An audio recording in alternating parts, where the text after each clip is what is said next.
Tell us about the that. ghetto gun. Yeah. So you found a deal. So we talked about it last season. I found a deal on a Super Black Eagle 1 when we was in Michigan at that trade show. Yeah. And like I had no intention of buying this gun. We went up there and looked, and I seen it, and I was like, if that's a Super Black Eagle 1, I'll buy it. And the guy's like, man, I'll take $600. Pretty much Mark opened his mouth first before he well, no, I've always wanted one of the guns. Like I've been on the hunt for one or two forever. And I said, if that's a one, I'll buy it. He come back, he's like, man, I think he told me $600 first time. Well, the barrel was all jacked up. It was cut off. It was like 18 inches long. So, and we'd done all the research, and it was cut off. I know last time I think we talked about it, we were like, we couldn't decide because the cover up on the barrel was pretty good. It looked factory.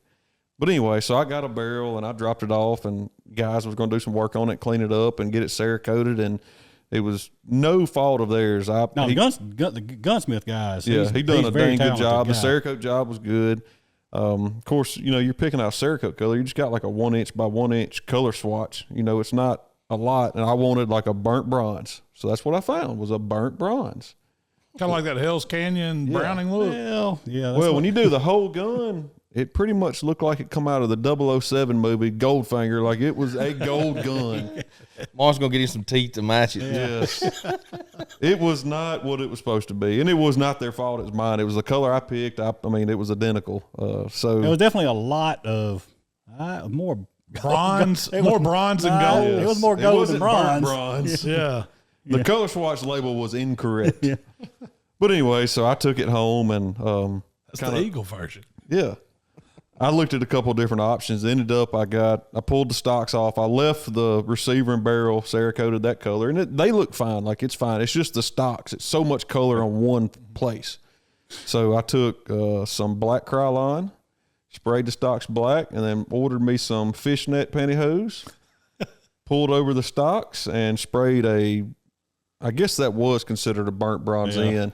And it's just a little, it almost kind of looks like, I looked at a bunch of different guns in the Benelli shop, the custom shop, how they do like the carbon fiber stocks and then the Cerakote barrel. That's kind of what it looks like. Now it looks like yours better. 100% better. But, so is it a one barrel or is it it's a two barrel. So you got a Super Black Eagle 1.5. Yeah, 1.5. Yeah, 1.5. Because I think I was on back order for that barrel for 6 months at least. So I guess they discontinued the Super Black. Like a lot of those parts are getting harder and harder to get. So I ended up getting a Super Black Eagle 2 barrel and then put a Super Black Eagle 2 forearm on it because the forearms are a little different for the barrel. And got it all done. And like I say, I got out there and shot it. It's tight right now. It's got all these springs in it.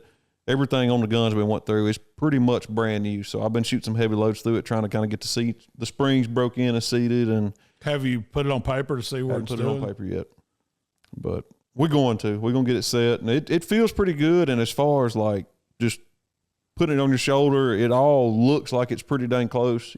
Feels good. Line of sight looks good, but I have not put it on paper. So this going to be a gun you're going to take hunting, or is it just a? It's going to be it's a 3.5 inch gun. It's going to be my duck gun this year. There you go. And I think I'm going to send, I got an M2 that I usually hunted with. It's just a 3-inch gun. I think I'm going to send it to Rob Roberts and let them go through it. And that'll kind of be like the lighter load gun. If we go trap shooting or something like that, if we go shoot skeet somewhere, dove hunt or whatever, I'll take it. Because my wife has pretty much confiscated my 20 gauge. That's what she shoots. So it's been fun though. We shot more shotguns this year than we have in a long time. So. It's a lot of fun. It looks a lot better now, though. It's no longer the Goldfinger, that's for sure. The Goldfinger. That's what we're going to call it, though. I brought it in. It was bad. It was real bad. I was trying not to hurt Mark's feelings. He brought it in. Oh, my feelings are already hurt. He brought it in and said, look at my gun. I'm like, wow. It's gold. It's gold. It's supposed to be bronze. Yeah. Over. I got something that I saw. I don't know if y'all seen this, but it was a magazine that came. It was like a Mississippi. I forget, it's over in the house across the way there, but they had a thing in there. They had a good thing about 6 recipes of how to eat deer, how to cook deer, but they also had the regulations this year. And I look at the app and I've looked at the regulations, but I didn't realize how in Mississippi they've broke out where our county is. We're called the North Central Zone now. It used to be 3 zones. Yeah, 3 zones total. They've got 4 now, and they lumped DeSoto and Tate and a few of the other northern counties into that North Central Zone. And I guess because it's a CWD zone now, they have upped the antlerless deer, which is doe, to 14. You can Per kill hunter? per hunter. Was it? Is that what I told you it was? You told me 14. Yeah. And then, Or 10. I'm sorry. No, it's it was 10. It was $4. And 10 then and $4. instead of $3, you get an extra $1. So you get $4 and 10 doe part of the season. I mean, that's crazy. It's a lot. To me, that's way too many deer to let one licensed hunter shoot. Well, see, I wonder if they stating this off of the CWD, or they stating it off deer population? I don't know, because a study did come out that said Mississippi's deer there's too populated now. All right, so this is my take on it anyway. So, yes, if you look at certain areas' population, you look at how many houses and subdivisions being built just in the past 3 or 4 years. Well, X amount of property that's 200 acres might have had 30 deer on it 2 years ago. Well, now, right down the road, the subdivision just took out 300-400 acres.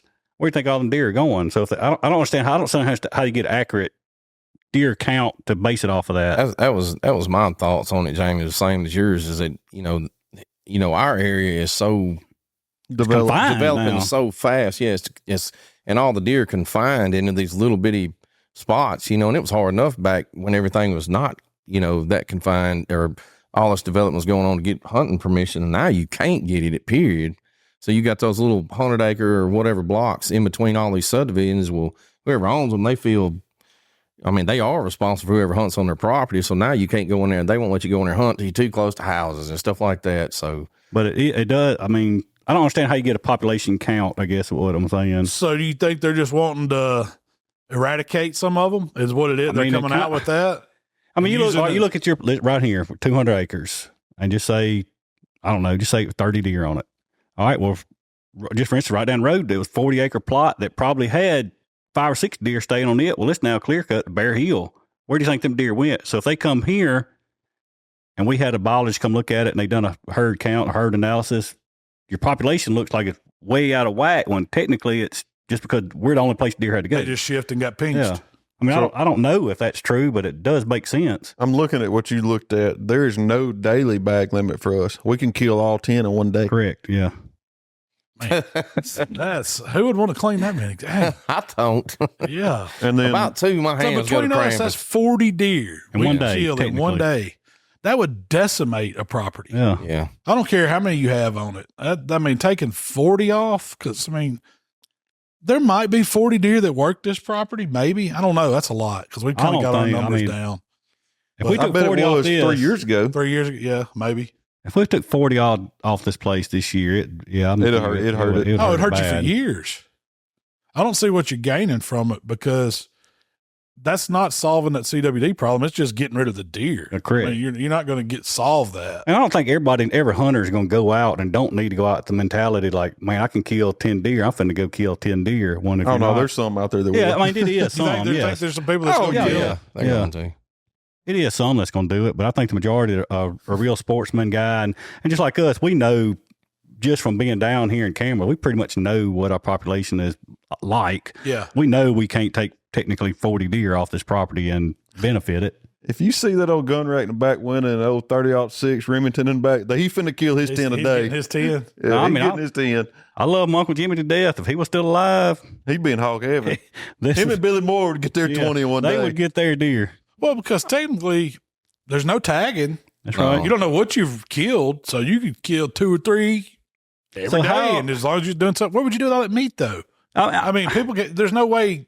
I don't think a family could eat 14 deer. Oh, you have to give it away. Probably the most I've ever killed myself in a year is probably 5. And that was years ago. I was hunting 2 or 3 different properties with running dogs. And I didn't miss a day of hunting. I was pretty hardcore back then, but I ate everything. Now granted, we didn't buy ground beef. We ate ground deer. And there is some families out there that are that way, but I'm like you, the majority of people is not going to eat 14 deer or 10 deer or whatever in a yearly season. Right. Yeah. So say you do have property that, kind of like we were a couple years back, you need to get some does off the property.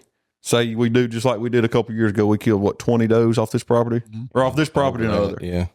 So what do you do? What would you recommend to somebody as far as getting that to a point to where you have deer meat through the year, it's manageable, and you can actually use it and don't go to waste? Because I've made that mistake before to where, all right, I kill 4 or 5 deer. Oh, I want roast. You can't eat that many roast. No. Like if it was me, I would grind everything up but a handful of back straps, and you can use ground beef or ground deer 3 days a week in some type of meal, you know. I'm gonna leave some of it muscled out for jerky. And then the rest of it, we're going to grind, and you're going to leave your back straps and your inner loins whole. And that's the way I would put them all up. Oh, if we can duplicate the regular sausage and the smoked sausage y'all did, or summer sausage like that y'all did last year, shoot, I know if I killed that many deer, I know I'd do 2 or 3 deer just in that. I have cooked and eat every piece of that we made, or that I had anyway. Yeah. Oh, I'm out of breakfast. I'm done with it. So I mean, with that, I mean, I would do 2 or 3 deer just in those, just to grind, that grind in that sauce. I mean, that deer sauce, I used it in chili. I used it in everything. For breakfast, spaghetti. Yeah, spaghetti. I mean, it was already seasoned, meat. It ain't just breakfast sausage. So I used it in a lot of things, and it was excellent.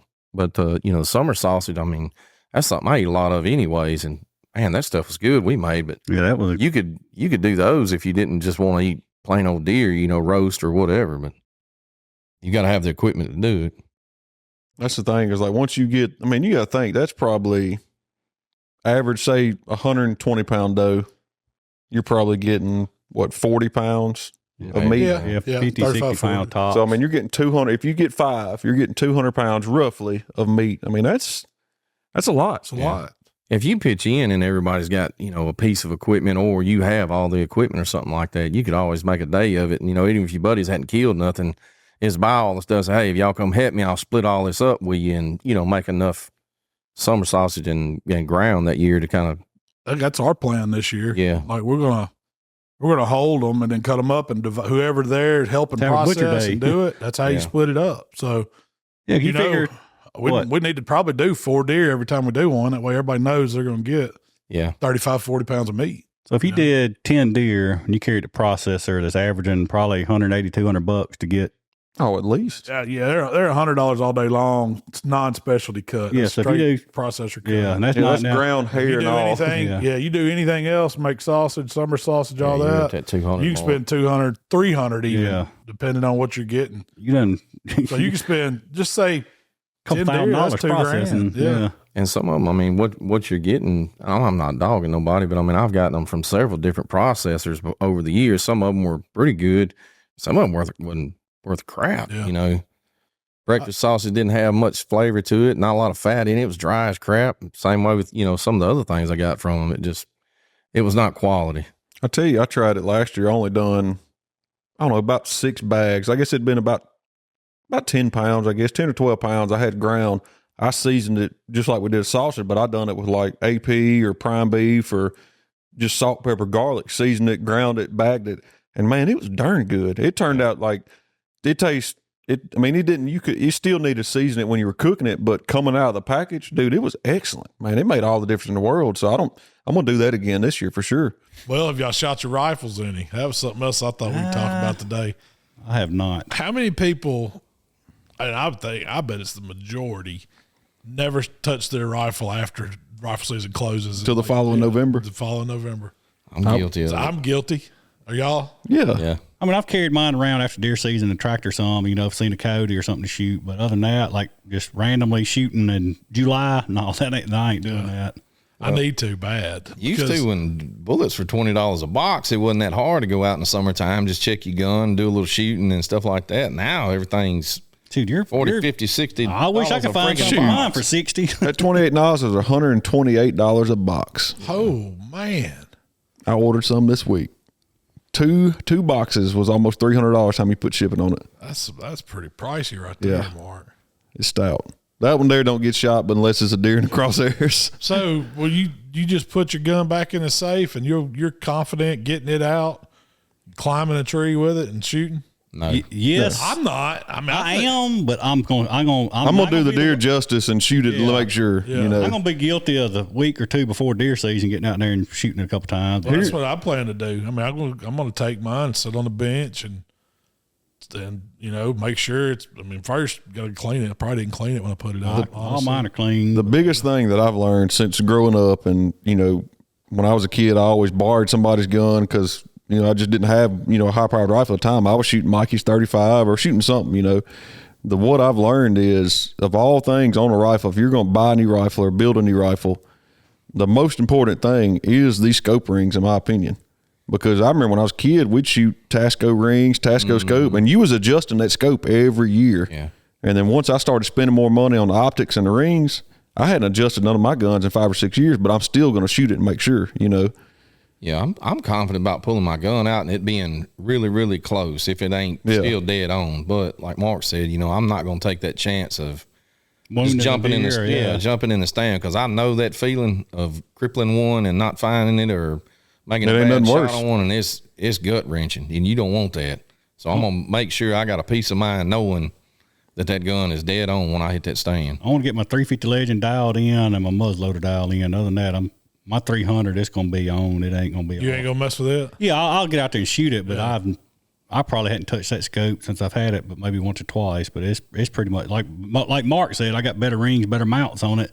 My daughter's 708. It come with I think it was just cheap Weaver Simmons or Weavers or something. Yeah. And man, I could not get that gun sighted in, and I took it all off and put I think it's DZ or whatever, the one piece. Yeah, dead nuts. Yeah, billet aluminum and the one piece. Oh yeah, at 100 yards now you can shoot 3 shots and cover it with a quarter. That thing is pretty accurate now. So you think the mounts? I guarantee it's got to. Yeah, how much you don't ever know something. Like this we bought it when she was little. It was a kit with a gun scope and all, and they probably. Who knows? I know they didn't have Loctite on nothing, but who knows if they had it all torqued down to spec, if it would just throw together or what. But once I changed scope mounts, that gun shoots real good. And I'm no gunsmith by no means, but when it comes to putting a scope and rifle and all that, getting that all together, I'm going to take my time and do the best I can right then to where 2 years from now, it's not a headache, because I've seen it before where hey, I can't get my gun to sight in. You mind shooting it? Yeah, I'll shoot it. And you shoot it and it's all over the place, and you grab the scope rings and they're just barely on there, Yeah. That and then people, what was those? Just go buy. Whatever bullets. Yeah, they might go to Walmart, buy a Remington this time. It might be a Federal next time. It might be Winchester, and they just 165 grand. Your brother is the most worst person about it, because he had that 30-06. He wanted me to shoot it, make sure it's on, and he brought me a box, and there was ballistic tip, some 250 grain round nose bullets. There 220s. was. He had every shell made for a 30-06 in that one box of Remingtons. The elephant, didn't he? It was like an assortment. He had the assortment box.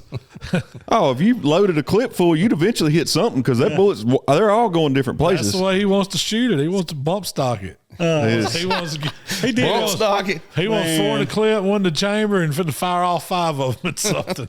That one day in South Trump. If it don't jam. I had to get the glove out of it that day too. That gun ain't been cleaned 20 years, and I went to pulling it apart, and there was pieces of cotton gloves and camouflage. He done jammed his fingers all up in there trying to unjam it and pulling the tips off his fingers, what he was doing. James was telling him about him sighting that gun in out here that day.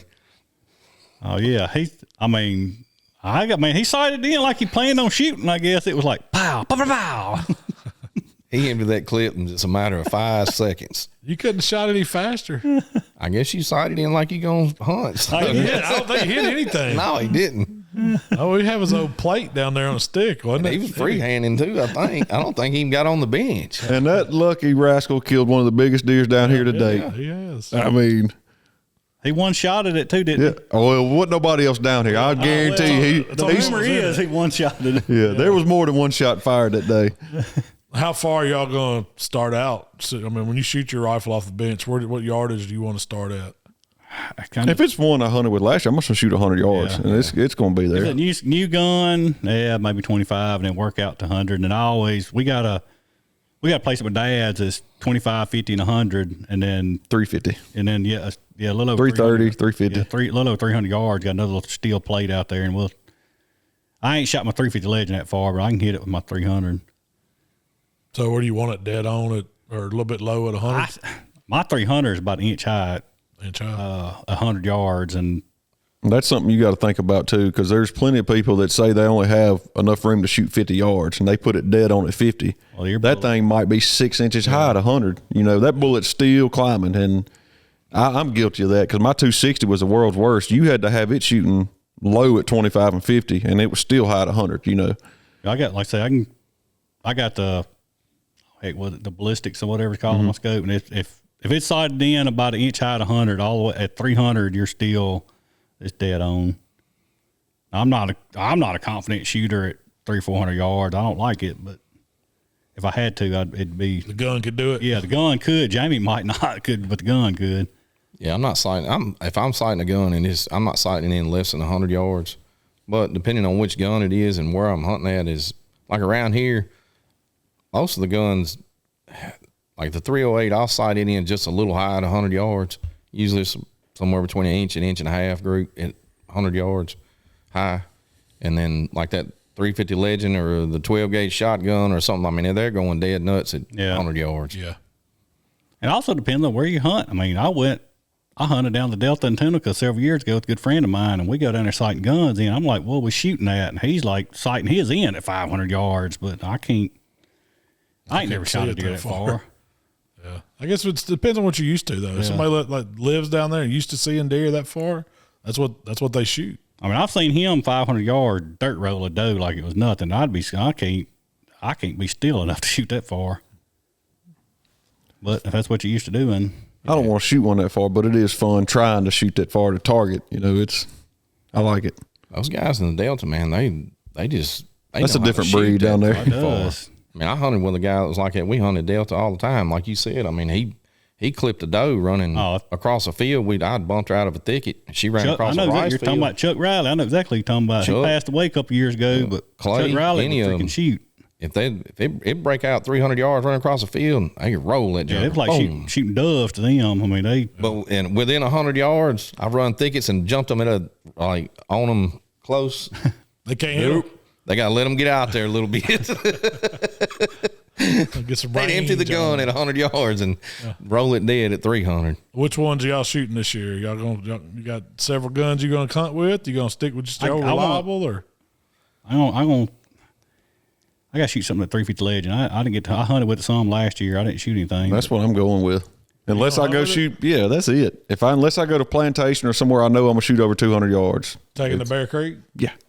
Yeah, if you hunt Plantation or something like that, you kind of gotta have some hilltop maybe. You know, yeah. I don't know about South Trunk, but there's a couple of stands we got. I'm taking a high powered rifle 308 with him or 30-06 or something like that. But yeah, most of our places, I mean, I'll take that shotgun or that 350 Legend. You gonna see what the shotgun will do this year? We got to see what that 450 Bushmaster's about too. We got that Bear Creek 450. I watched the guy though. That's who he was talking about. I mean, I don't know if you looked recently, but just Marlin lever action 30-30. Man, they are bringing like stupid money, $800,000 for them, and that's an old one. Or it don't matter. Yeah, I mean, a buddy of mine bought a very very clean. It was like I think it was a Marlin, but it was a limited edition, kind of like the nickel. It wasn't a blued barrel, it was like a nickel barrel. Yeah, and he got I think he paid $1,200-$1,300 for that gun. And why are those guns bringing so much now? I know. But anyway, that's what this guy was talking about. 30-30 versus 350 Legend. 350 Legend hands down as far as the amount of knockdown force and being more accurate at 100 yards or further. It's the ticket. I've been impressed with them. Because I mean that was the closest gun everybody was familiar with. What is a 350 Legend? I ain't never heard of that. It's pretty much a 30-30. It's about what you can get it. Yeah. It'll do just about anything. It'll do anything it'll do. Which is one of the number one deer rounds. The more deer we kill at 30-30. I mean, I say 9 out of 10 places we hunt on this place, a 12 gauge shotgun, 350 Legend, 30-30, anything like that, you're within range of shooting something. Like say it's 1 or 2 stands that you can stretch out 300 or 400 yards. If you had to, yeah. I don't know. I don't feel as ethical about taking those shots. I mean, I want them in closer. Yeah, me too. I like that. My sweet spot's anything less than 200. Yeah. I'm very confident a 200-yard shot, but you might be able a 200-yard shot you can make with a 350 Legend. Yeah, that one last year I killed out of the pond stand. It was right at 170 when I shot it, and it never took another step, another breath, or nothing. Mine enough to get that comfortable. I ain't shot it much. But again, that's a slow moving, heavy bullet. When it hits, and they don't like to run. No, you hit them with it. It's lights out. Yeah, but like you were saying, you shoot 300 yards. You can shoot 300 yards on a bench, and then you get a big deer out in front of you. Oh, it's totally different. Changes everything. Oh yeah. I don't care if it's a doe. Put that out in front of somebody. Watch. My eyes and yardages get totally mixed up from sitting at a bench versus seeing a for real animal. Well, I think Are you ranging deer or whatever you're shooting at when you're sitting in a stand? Pocket rangefinder. I think it's like goes out to 500 yards or whatever. You got a friend come see you too? Yeah. You ain't podcast worthy, Marley. What's up with you? You got to sit here and be quiet. She's ready to go. We keep talking about all this hunting. Well, what'd y'all see up in the morning? I think I ended up seeing 8 or 9 does, I think, that morning. Didn't see any bucks, just some does and some turkeys. It was turkeys everywhere that morning. They were turkeys running around under every stand out there, I think. But so this was your first weekend hunting off the bike. Yeah. Tell us about that. Man, it wasn't nothing to it. It was it took a little learning. I took my backpack. I realized you got to buckle your backpack on pretty tight, so I done that, and then I was shooting my 350 Legend, a little AR platform, and I just kind of put it on my front, across the front, use a sling, and it was comfortable. I didn't have no issues whatsoever. And it does look awkward seeing you ride by an orange vest, though. I ain't gonna lie. Yeah. But I left a little bit earlier than y'all did because first time out. If I wanted to make sure if I run off in the ditch and was crippled up or something, y'all could come get me or see me when laying over there. So you've hunted off of it about 5 times now. Have you come close to falling yet? No.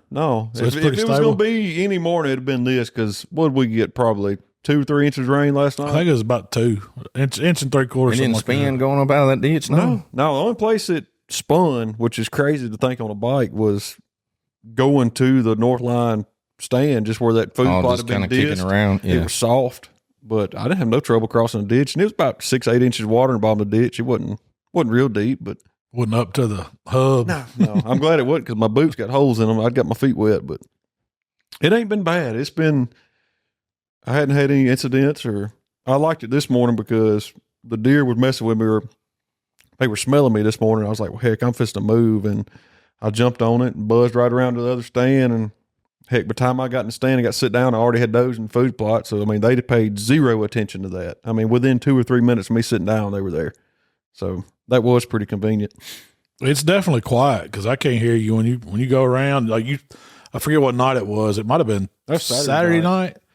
Me and Michael were sitting in the stand. We had a couple of bucks out there in a field full of does, and I didn't want to get down. And we're going to talk about that too. What do you do? But I text Mark, said, Mark, this time you get down, come on back around the other way, and maybe they'll run those deer off and they won't hear us get out of the stand. That way, they won't be spooked. And so you come around there, and I think they saw your headlight, but you could not hear anything.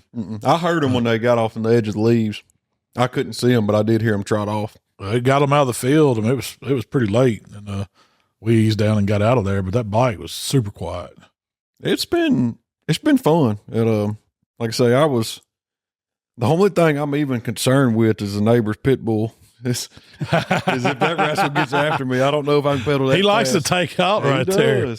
I've been waiting for me to get down the bottom of the hill, and you hear him coming. Did he get you one of them little short practice baseball bats like you hit pop flies to kids with? He just swat that joker back with it. I got a 16-inch barrel 350 Legend. We can get you with them hot sticks. You can get him with that.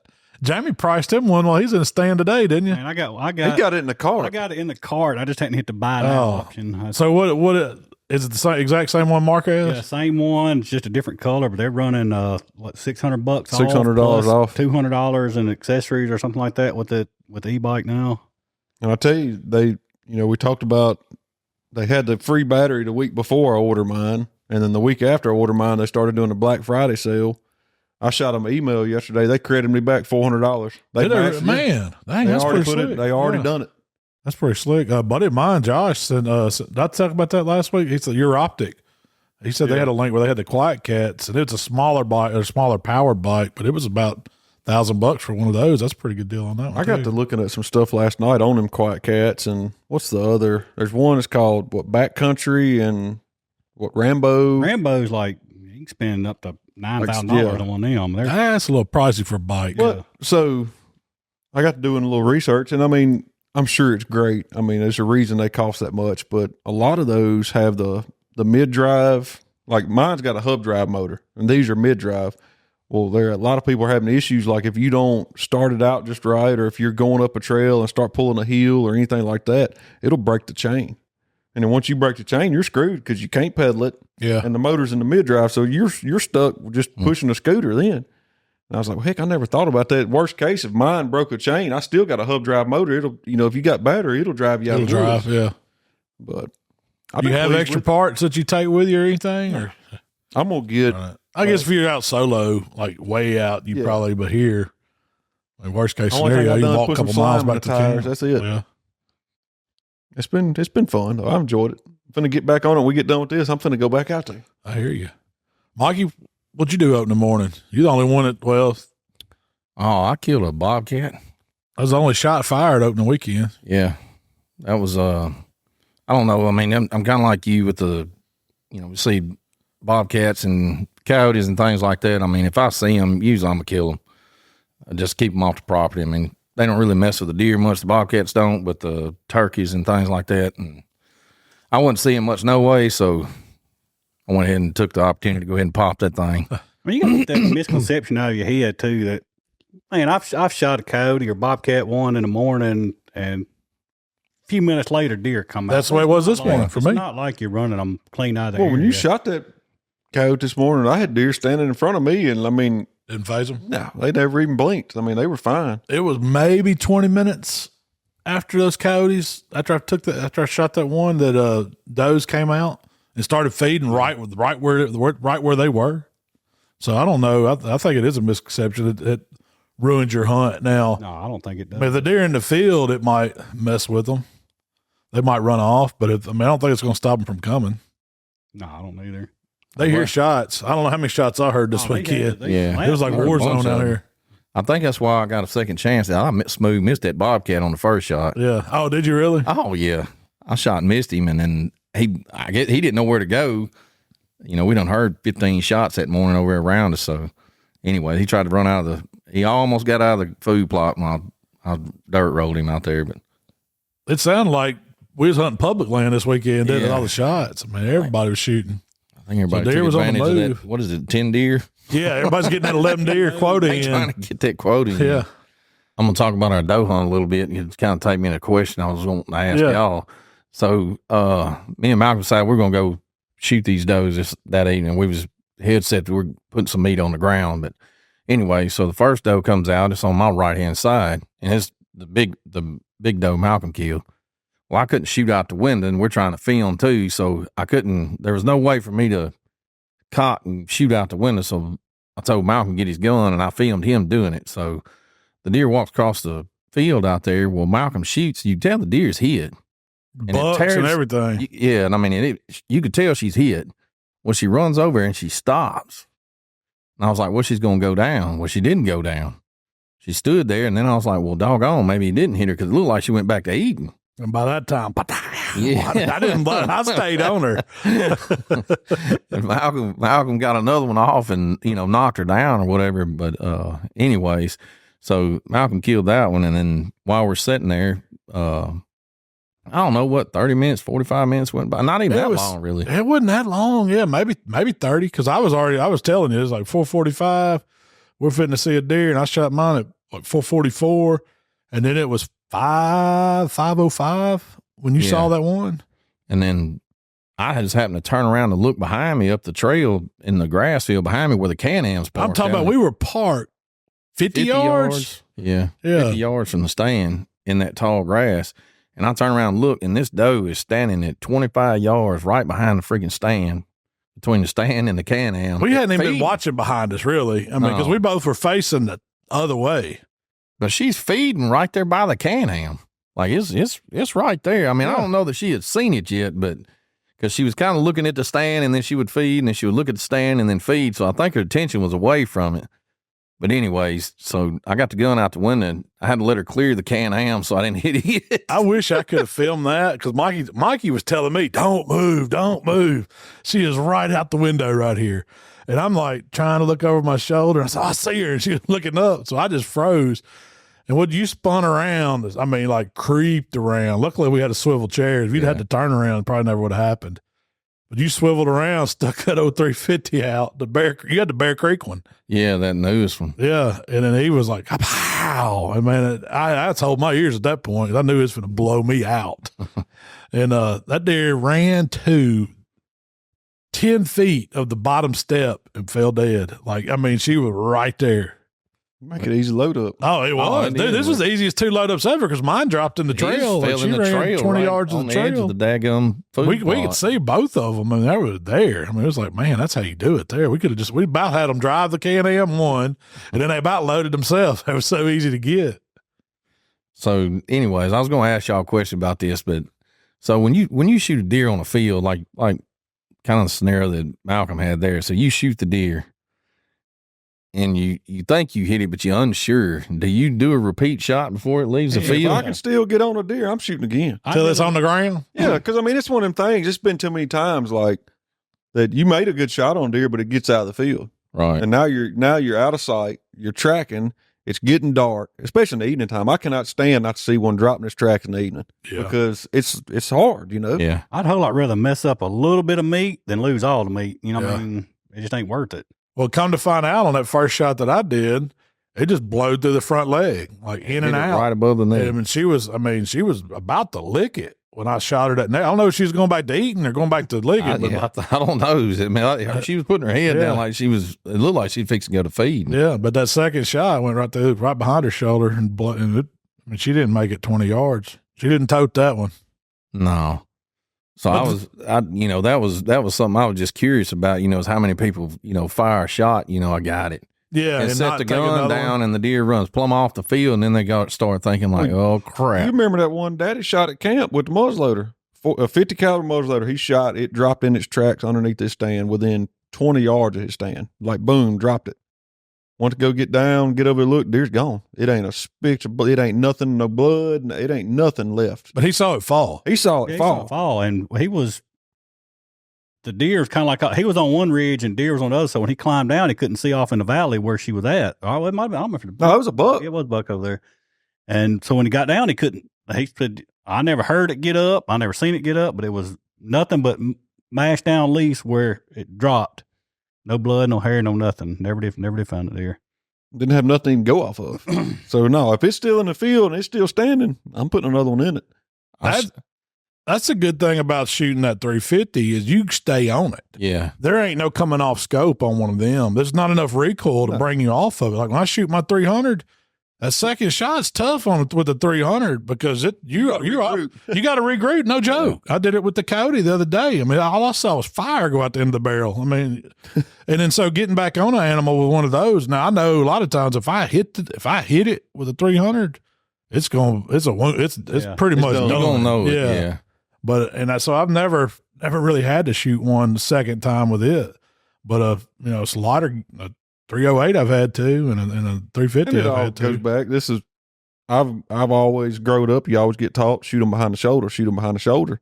I don't do that no more. I'm gonna shoot them in the shoulder, top of the shoulder, where that's it. They're taking out that landing gear and they can't go nowhere. Mm-hmm.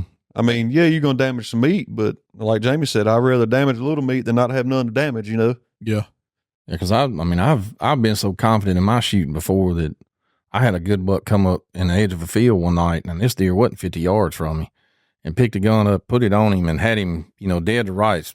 He thought I was right behind the shoulder, but it was just a chip shot, so I didn't pay a whole lot of attention and didn't concentrate on what I was doing. Fired the shot and watched the deer run off, and could have killed him, and just watched him disappear in the grass. And I said, "Well, I'll find him right out there in that grass." Nope. No, I'm gonna either get 2 shots or you got to do everything you can to your best, like what you can do, your best ability to stop that deer where it's at and make sure you recover that deer, regardless of if it's shooting 3 times. I don't care. I mean, do all you can do. we were unload the clip like Waylon. Yeah, we were hunting one time. Britt was with us, and anyways, we was up there and he shot a pretty big deer. Anyways, every time that deer would kick, he knocked it down on the first shot. Every time that deer would kick, he'd shoot it again. He texted me, said, I'm out of shells. You got to come up here. He shot them all at it. Huh? He shot them all at it. He said every time that thing moved, he was scared it was going to get up. It was so big. Man, have you ever put another second shot on him, Jamie? The only one I've ever had to was down in Delta hunting. And I never did find that deer. I shot a heck of a deer, and I hit it 2 times. It fell to the ground the first time, and it started running across the field. And I guess I missed it the second shot. Stopped at the edge of the field. I shot the third time and knocked it down in grass. I knew it was dead, and we tracked that thing for a long time. And that's when he got rid of a 280 and got a 300 mag. That was when I had it 708, and the scope on it, it was something crazy wrong with it. Didn't realize at the time when you magnified it, it changed your elevation inside the scope. The crosshairs wasn't centered. If you turned it like at 100 yards, turned it on say 9, sighted in, it would drill the bullseye. But if you turn it back down on 6, it was shooting low, and that's what cost me that deer. Dang. So did. Well, probably one of the biggest, heaviest horn deers I've ever shot. Never found it. We tracked it all the way across the property went on the neighboring property, and it was a duck hole, and it got up in the duck hole, and it laid down, the blood all in the water, and when it come out the other side, the edge of the duck hole, we never found no drop of blood. You did go buy a 300 mag after that, though, didn't you? That was that was that morning. That was the day before Christmas Eve. I drove to Grenada and bought that 300 short, and I've never had to put another round in one. That's been a dang good gun. That's why I like the 300. It might be a little overkill for where we hunt in Mississippi, but Man, you do not. When Bigfoot or Sasquatch, something might come out. You need that gun. That's right. Chupacabra. Yeah. I mean, I want to make sure they're wounded to where they're gonna die. It's hard to tote one of them big 300 rounds. I don't guess I've ever shot it one or had to shoot one twice. You don't hear much out of them 300 shorts no more, and I love that little. I mean, I guess it's kind of it was a pretty good fad back then. They done all them short mags, but I liked that gun. So talking about benefits for your deer and enhancing your deer, which is what we're doing by planting these summer plots and keeping things like that in there. What are some other products that people can use to enhance their deer herds? Well, if you're not in a area where you can supplement feed, I highly recommend you supplement feed. Why? It's extra protein. A lot of times what we have figured out in our place in Alabama, we can supplement feed. We have 1,400 acres, and then we'll get into Willow Oak Lodge here a little bit later. On our 1,400 acres, we have some of our bigger bucks that won't step foot into our food plots, but they'll wear out your protein. I think it's just I guess you could say a smarter deer. Yeah. I guess you could say he didn't get to be, a 6-year-old deer by being dumb, right? Yeah. Right. By standing in a 100-acre food plot. Right. So he's off the beaten path because where we put our protein, we don't hunt that. That's strictly, they go there for comfort. They go over there for the protein source. And in the summer, I think that's even more beneficial to your does because if you look at I'm speaking for Mississippi and Alabama, if you look at your breeding dates, your does are going to be lactating, gestate, all that. Yeah. I mean, coming up, if they're not already coming up, and you're going to have fawns dropping and everything, that's going to be a protein source and a calorie source that they may not can even get or completely from a food plot where they do need a supplemental food. But supplemental feeding to me, I wish we could do it here in Mississippi where we are, just because I think the benefits are incredible. So, I mean, you may have seen this. So, just say you started feeding. How long does it take for like protein to really take a hold and for people to start seeing results out of that? I think that's dependent on the property. It's going to be back to what's your grazing pressure. Yeah. I think if you got 50 million does in a 20-acre plot and whatever, I think it's not going to take long at all. And then you're going to be really mad that you went through a pallet in about 2 weeks of it. Yeah. But, I think for example, the 1,400 we have in Alabama, I'd say 2 weeks they comfortably found it. We were able to mix in some other attractants such as, peanut butter, rice bran, whatever, a little bit of corn just to get them on the spot, and then we can wane them off all that. So, what are you looking for when you're feeding those? Is that like, I know protein's going to put, body weight on the deer. Mm-hmm. Does it affect their horns and things like that? Probably not like people think. Bingo. Yeah. Everybody thinks because they do it on TV, while we feed X protein and look at this 190-inch deer we just killed. They tell they bought an $80,000 doe that was bred with that genetics. Or they're in Iowa where it's like, oh, congrats, you killed a 180-inch deer. That's good. Yeah. I mean, that's normal. That's normal, right? I mean, I think I base my success of supplemental feeding off of how much fat is on a deer. When we kill a buck or whatever at the end of the year, last year, I mean, it was 2 to 3 inches of fat we had on every single buck we killed. And that, to me, is good because you're beefing up the deer, you're making a healthier deer, and you're just making a better looking deer, in my opinion. But you're allowing him to get his full potential. That's right. And I think us supplemental feeding has even taught us to pass on deer that we typically would have shot. So, for example, we had a 3-year-old over in Alabama that was a beautiful 150-ish. We ended up passing on him because we're like, well, we think this deer can look better. And he ended up getting taken by a neighbor, and beautiful, beautiful deer. He ended up being taken at 4.5-year-old. And I think he ended up scoring like 164, 165 or something like that. But it's, I don't know, supplemental feeding to me, I love it. I think people get a bad idea of you're enhancing it unnaturally. Right. Yeah. And you're honestly not. You got to understand, like in Mississippi or anywhere that goes through the summers like we do, or the food source isn't there, those deer are malnourished to begin with. Right. So you don't really see the full potential of that deer because he's not really eating everything. It's not like me and you, we can go to the Mexican restaurant at night and eat all we want. It's, he's getting what he can get. Yep. And then when you put that protein out there, he's actually becoming the deer he was supposed to be. Right. Or the doe, either way, So I think it's easy to get a bad rap for it. And because heck, we always thought outlaws feeding deer, and I guess that's kind of the state of mind we grew up in, know. Shoot, ain't no different going getting Flintstone vitamins for you. That's right. No. Yeah. I mean, taking a multivitamin a day, it's the same concept. I mean, that's all got calcium, phosphorus. It's all got all that in it. So, I mean, it's more than just your steroids for deer, whatever you want to call it. I mean, it's not the case. But like can you also use like just those pour out bag minerals and stuff like that and get the same results, or is there a different result there? A lot of those pour out bag minerals are exactly that. They're just a mineral. They're going to be your calcium, your phosphorus. They're not going to have much protein in it. I think Whitetail Institute makes like a 30-06 vitamin with protein in it. Yeah. But your protein's down. They say whenever you get over to 16 to 18% of protein on deer, like say you feed 20%, well, 2% of that protein is going to go to waste because deer can only maintain 16 to 18, whatever, percent of protein. So those are fine, but half the time their only protein content is going to be 10 to 12. So if you can maximize to get your 16 to 18%, I don't see why you wouldn't. And I mean, I got guys that feed, 12% all stock feed and just throw it in a trough feeder and feed their deer that. There's nothing wrong with that. I think if you can maximize your protein potential, I think it's a good idea to do though. 5 or 6 raffle things. Yeah. I'm not going with that. Probably 10 or 12 raffle things. Heck yeah, Mark he bought how much money did you spend in raffle tickets? Like $20.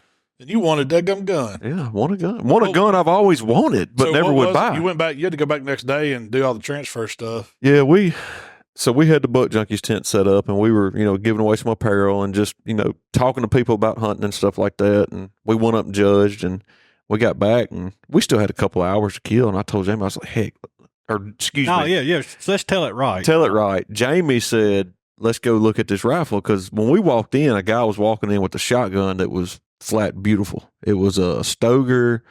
Like a walnut and bronze or something? Yeah, it was Cerakoted bronze, but with a walnut stock. Man, it looked really I've never seen Cerakote and wood together, and it was sharp. It was a good-looking gun. So we were going to go put a raffle ticket in, and we got over there, and I looked at the shotgun raffle bucket, and it was full of raffle tickets. Well, the old Henry Lever Action 22 didn't have about a dozen in it. I told Jamie, I said, heck, I'm going to do this one. Well, Jamie was like, well, I am too. I said, no, you go do another one. Like, don't mess my odds up. Knock you out. So I put $20 on that one, got 5 raffle tickets, and dropped it. And Jamie went and put. I done the shotgun and a 6.5. They was Ruger 6.5 or 7. Yeah, that was a good looking gun too. Yeah, it was a PRC 6.5 PRC. Yeah, it was a good looking gun. And anyways, it got late. We had about a 2-hour drive back home, so we kind of slipped out of there before because we didn't know how long it was going to take them to do the raffles, and I mean it was a lot to go talk about. So as soon as we stepped in the truck, the phone rang. Said I done won the Lever Action 22.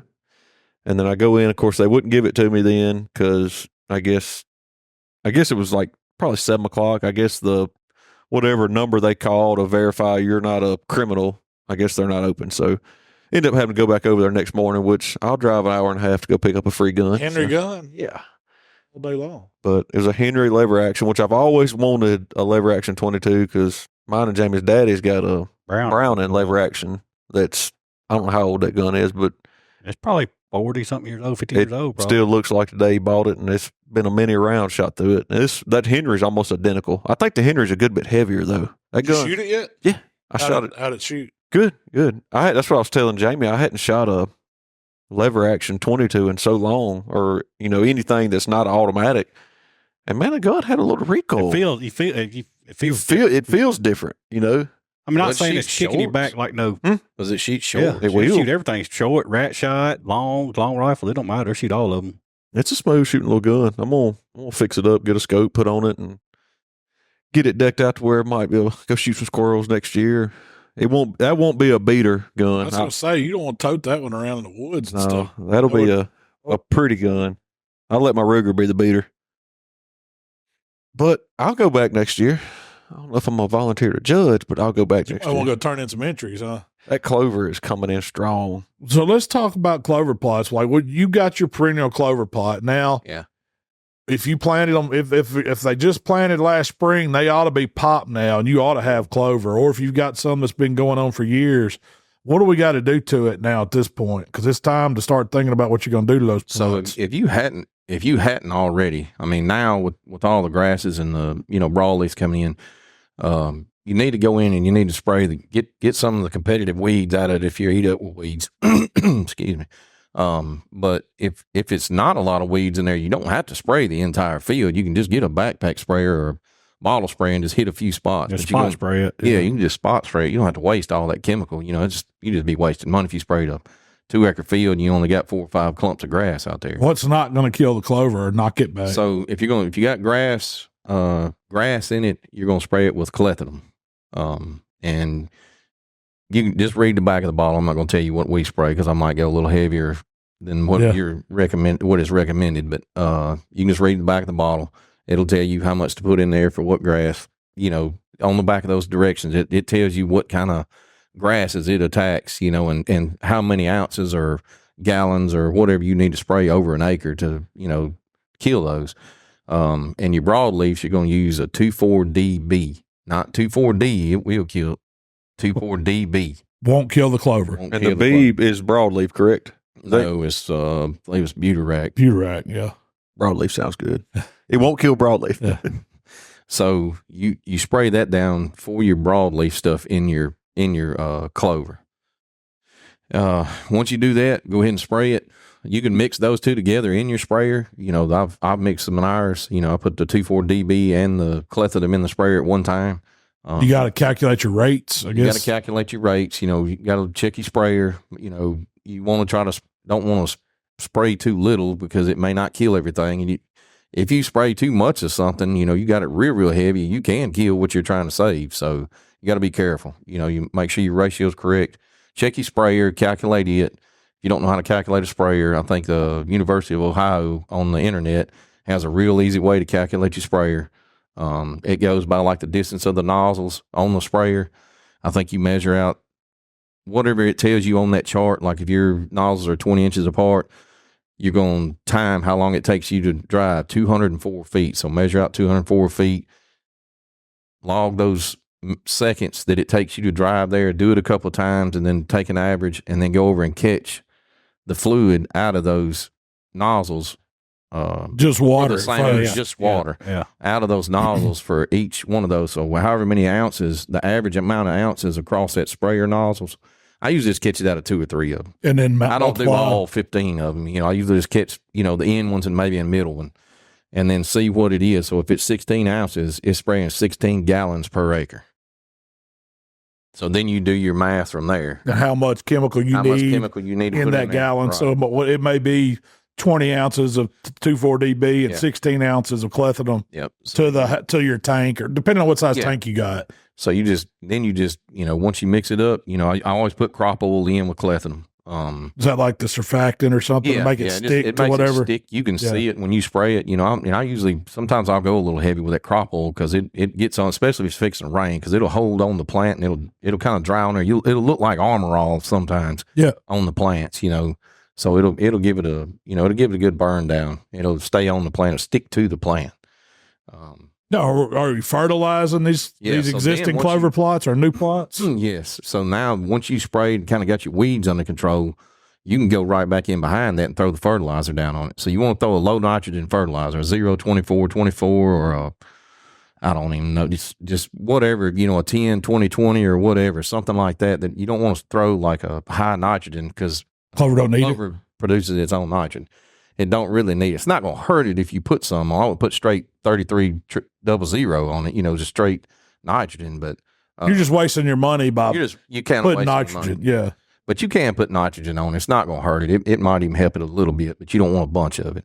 You really want the potash and the phosphates that are in there more than you do that. What rate are you throwing fertilizer? 50 pounds an acre? 200 pounds an acre. 200 pounds an acre.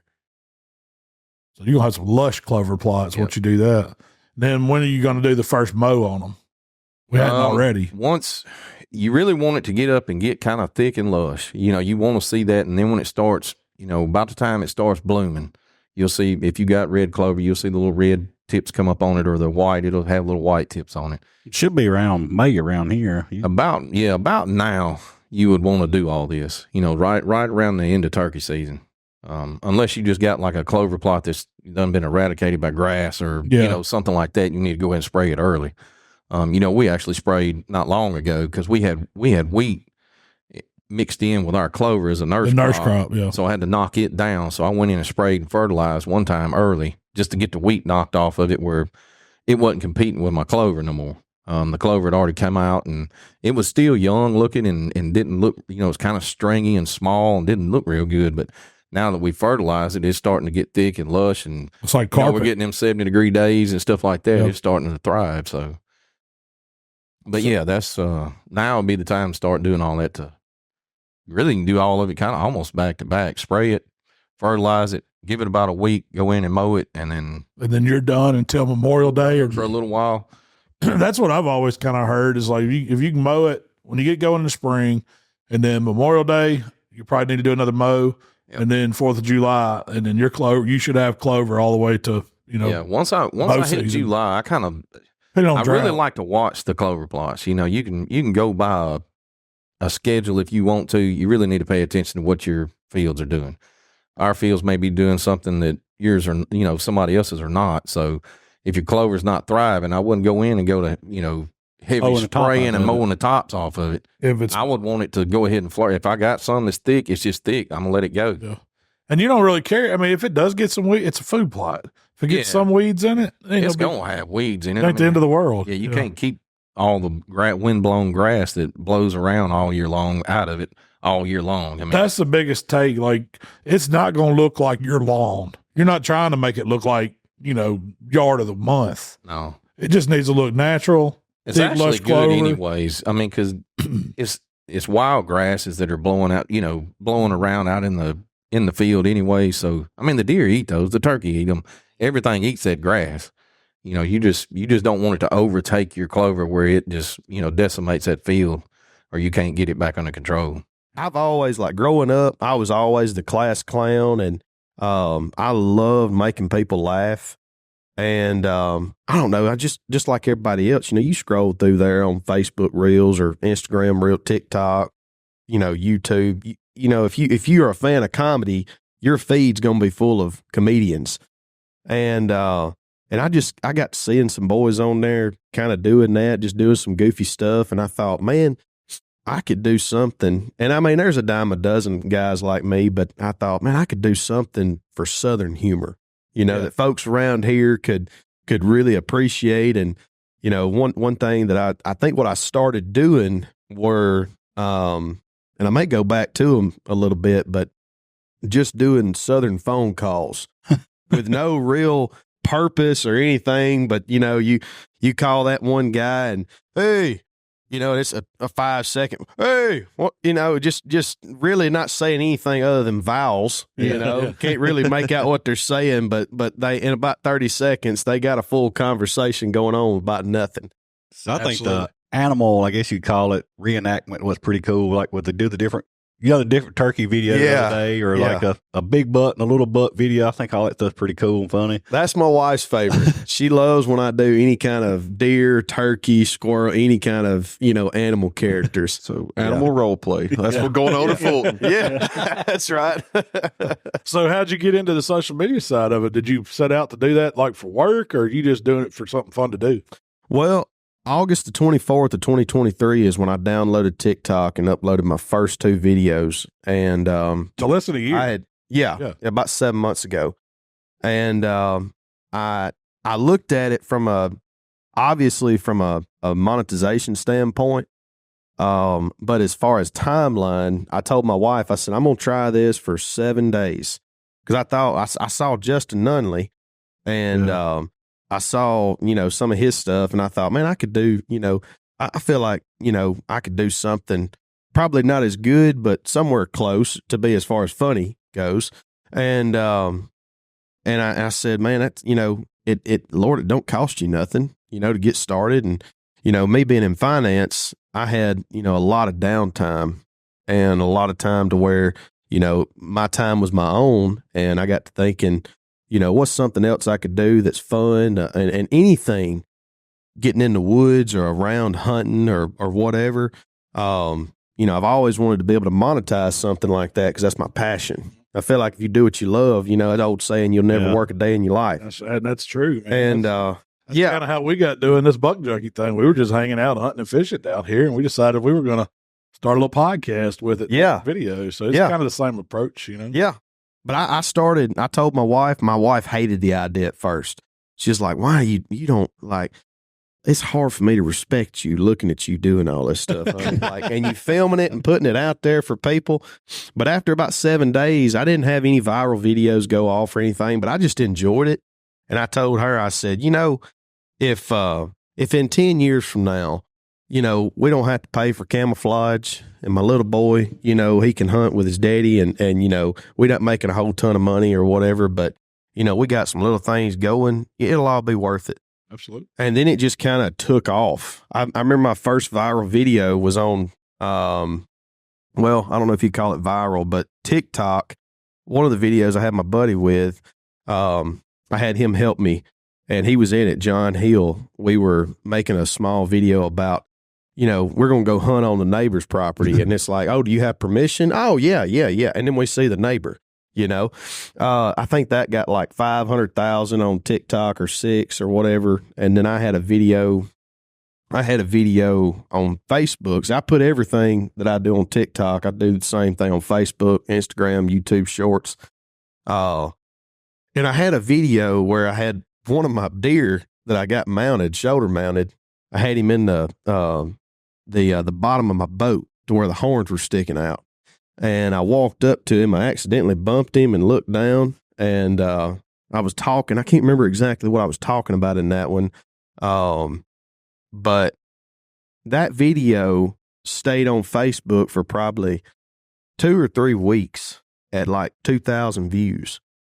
And then I woke up one morning and I had all kind of notifications on my phone from Facebook. And I looked and it had like 500,000 views, 700,000 views. And then like over the next 2 days, it went over 1 million. And that's where my Facebook following really started kicking off.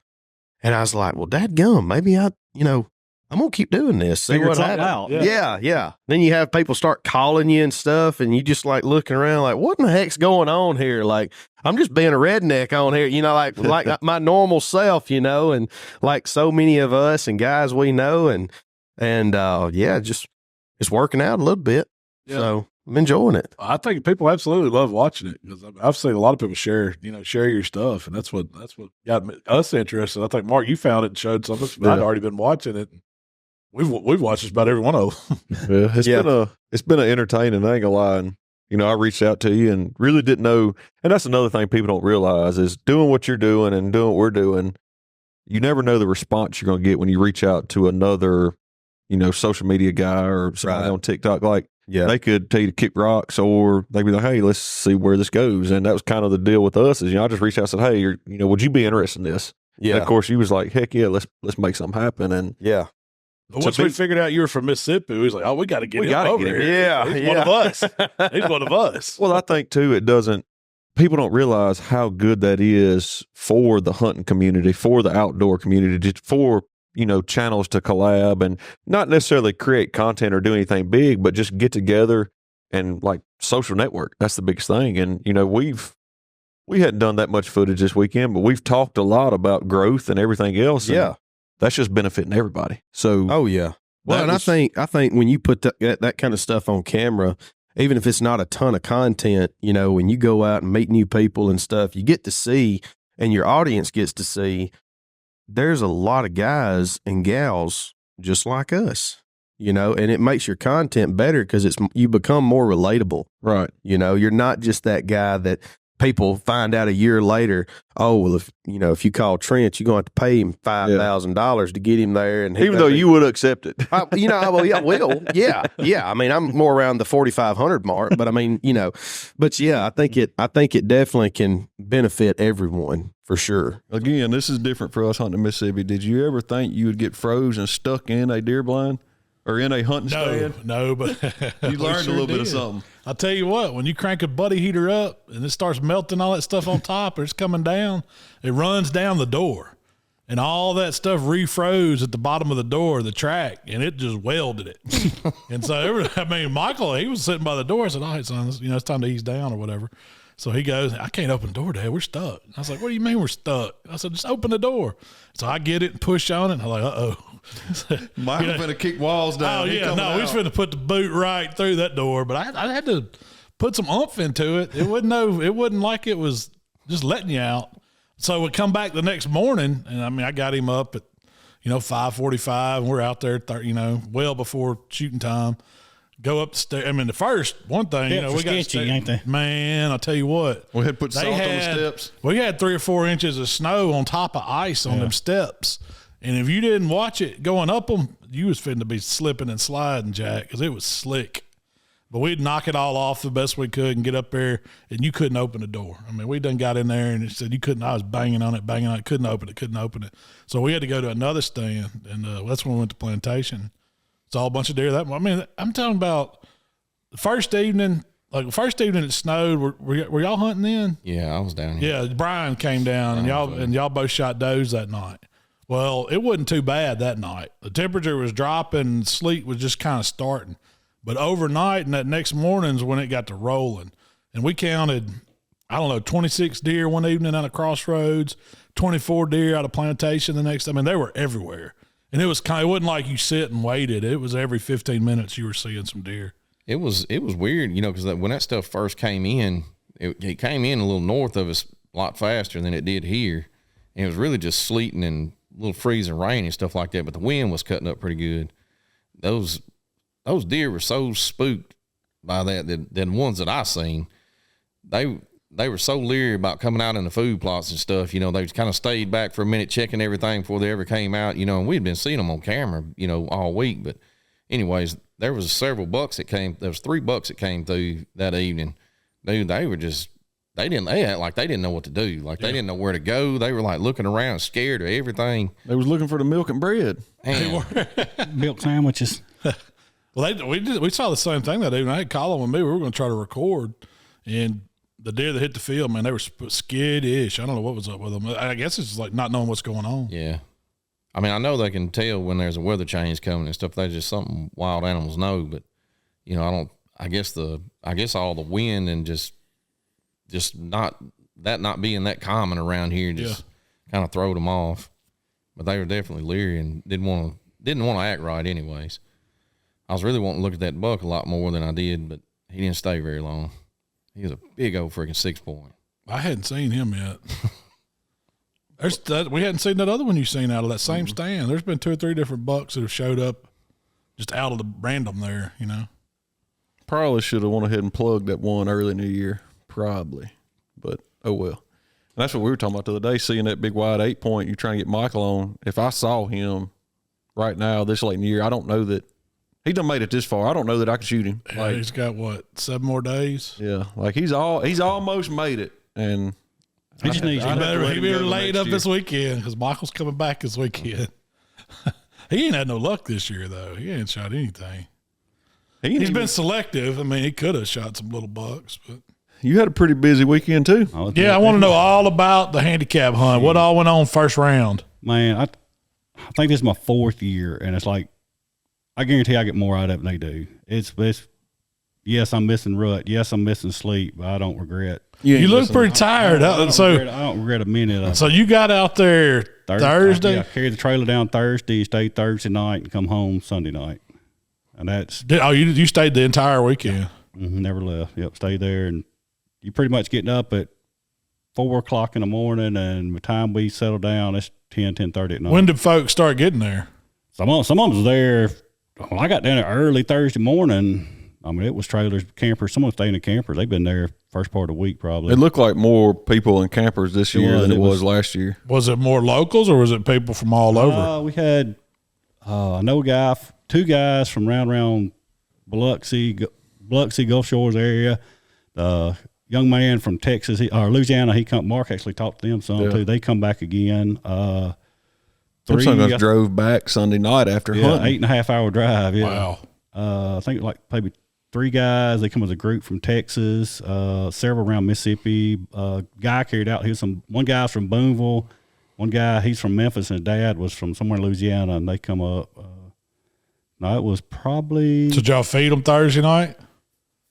Miss Lisa, her and her husband Mike Riley's the one that kind of started all this, and that woman, she's mean in the kitchen. I put her. I mean, we did not go hungry. I did not eat nothing bad, but they kind of started some prepping stuff Thursday night. We just kind of ate on it, and then there was some guys come in to cook Friday night and Saturday night, and I'm talking about jam up. You couldn't ask no better food than that. Did y'all feed breakfast, lunch too? Breakfast, lunch, and dinner. Yep. So what time would folks start getting up? Like 4 a.m.? Me and Brad was like 4:15, 4:30 before we got over there, and we was almost late. Really? There's folks already up? Yeah. They're in there eating breakfast at 4 o'clock. Usually what they'll do, the men and women in the kitchen cooking, they're cooking probably, I'd say, 200 sausage patties every morning.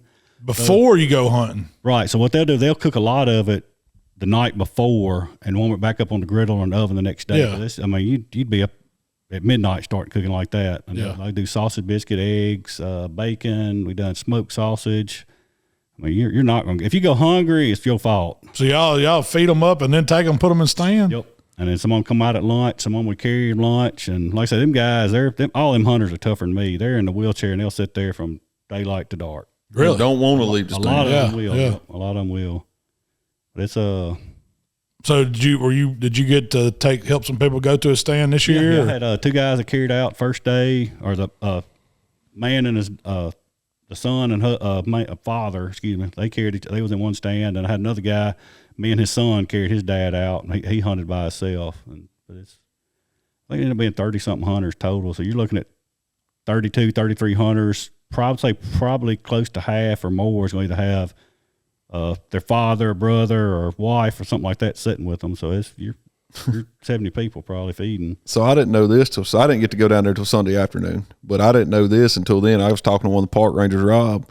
So all the park rangers have like their team, and they have their hunters they take care of, and they keep score who gets deer and who don't. Yeah, it's competitive. I mean, it's like so Sunday afternoon. They want to put them on deer. Yeah, Sunday afternoon there was a couple of hunters that was with park rangers, wasn't killing no deer, and Rob's guys was killing deer, so they went to the transfer portal. They was moving. They moved. They was getting to another park ranger. Yeah. They was like, well, you killed that out of my stand, so that's considered. Yeah. Oh no. They was going back and forth. It was it's a good time. This was probably the slowest. Everybody was seeing multiple deer, bucks chasing does, and man, you take us.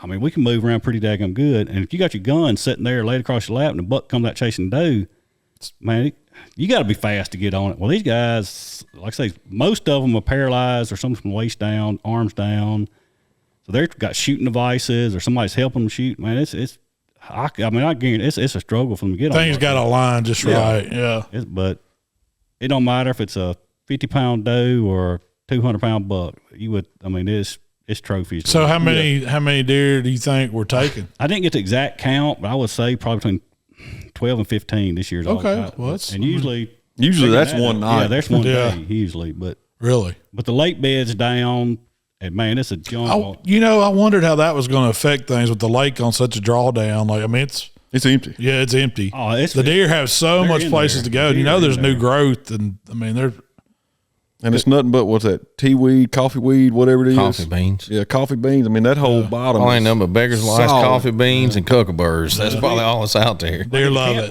Yeah.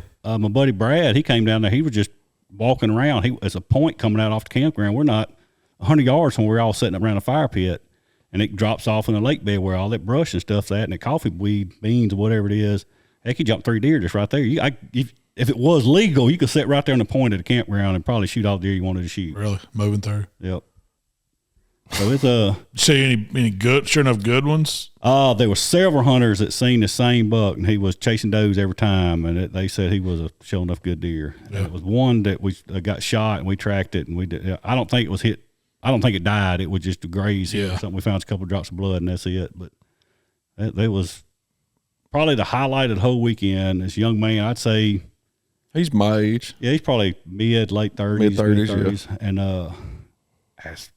he's got limited movement in his arm, and he's all the way blind or pretty much blind. And his dad sat with him. So his dad's got I don't know if it's iPhone, it's a screen above his scope. So he can see the deer, and he gets the gun on the deer, and the son reaches up and pulls the trigger. And that was everybody's goal for the whole weekend for this young man to kill a deer, and he ended up killing two. And man, wow, legally blind. I mean, yeah.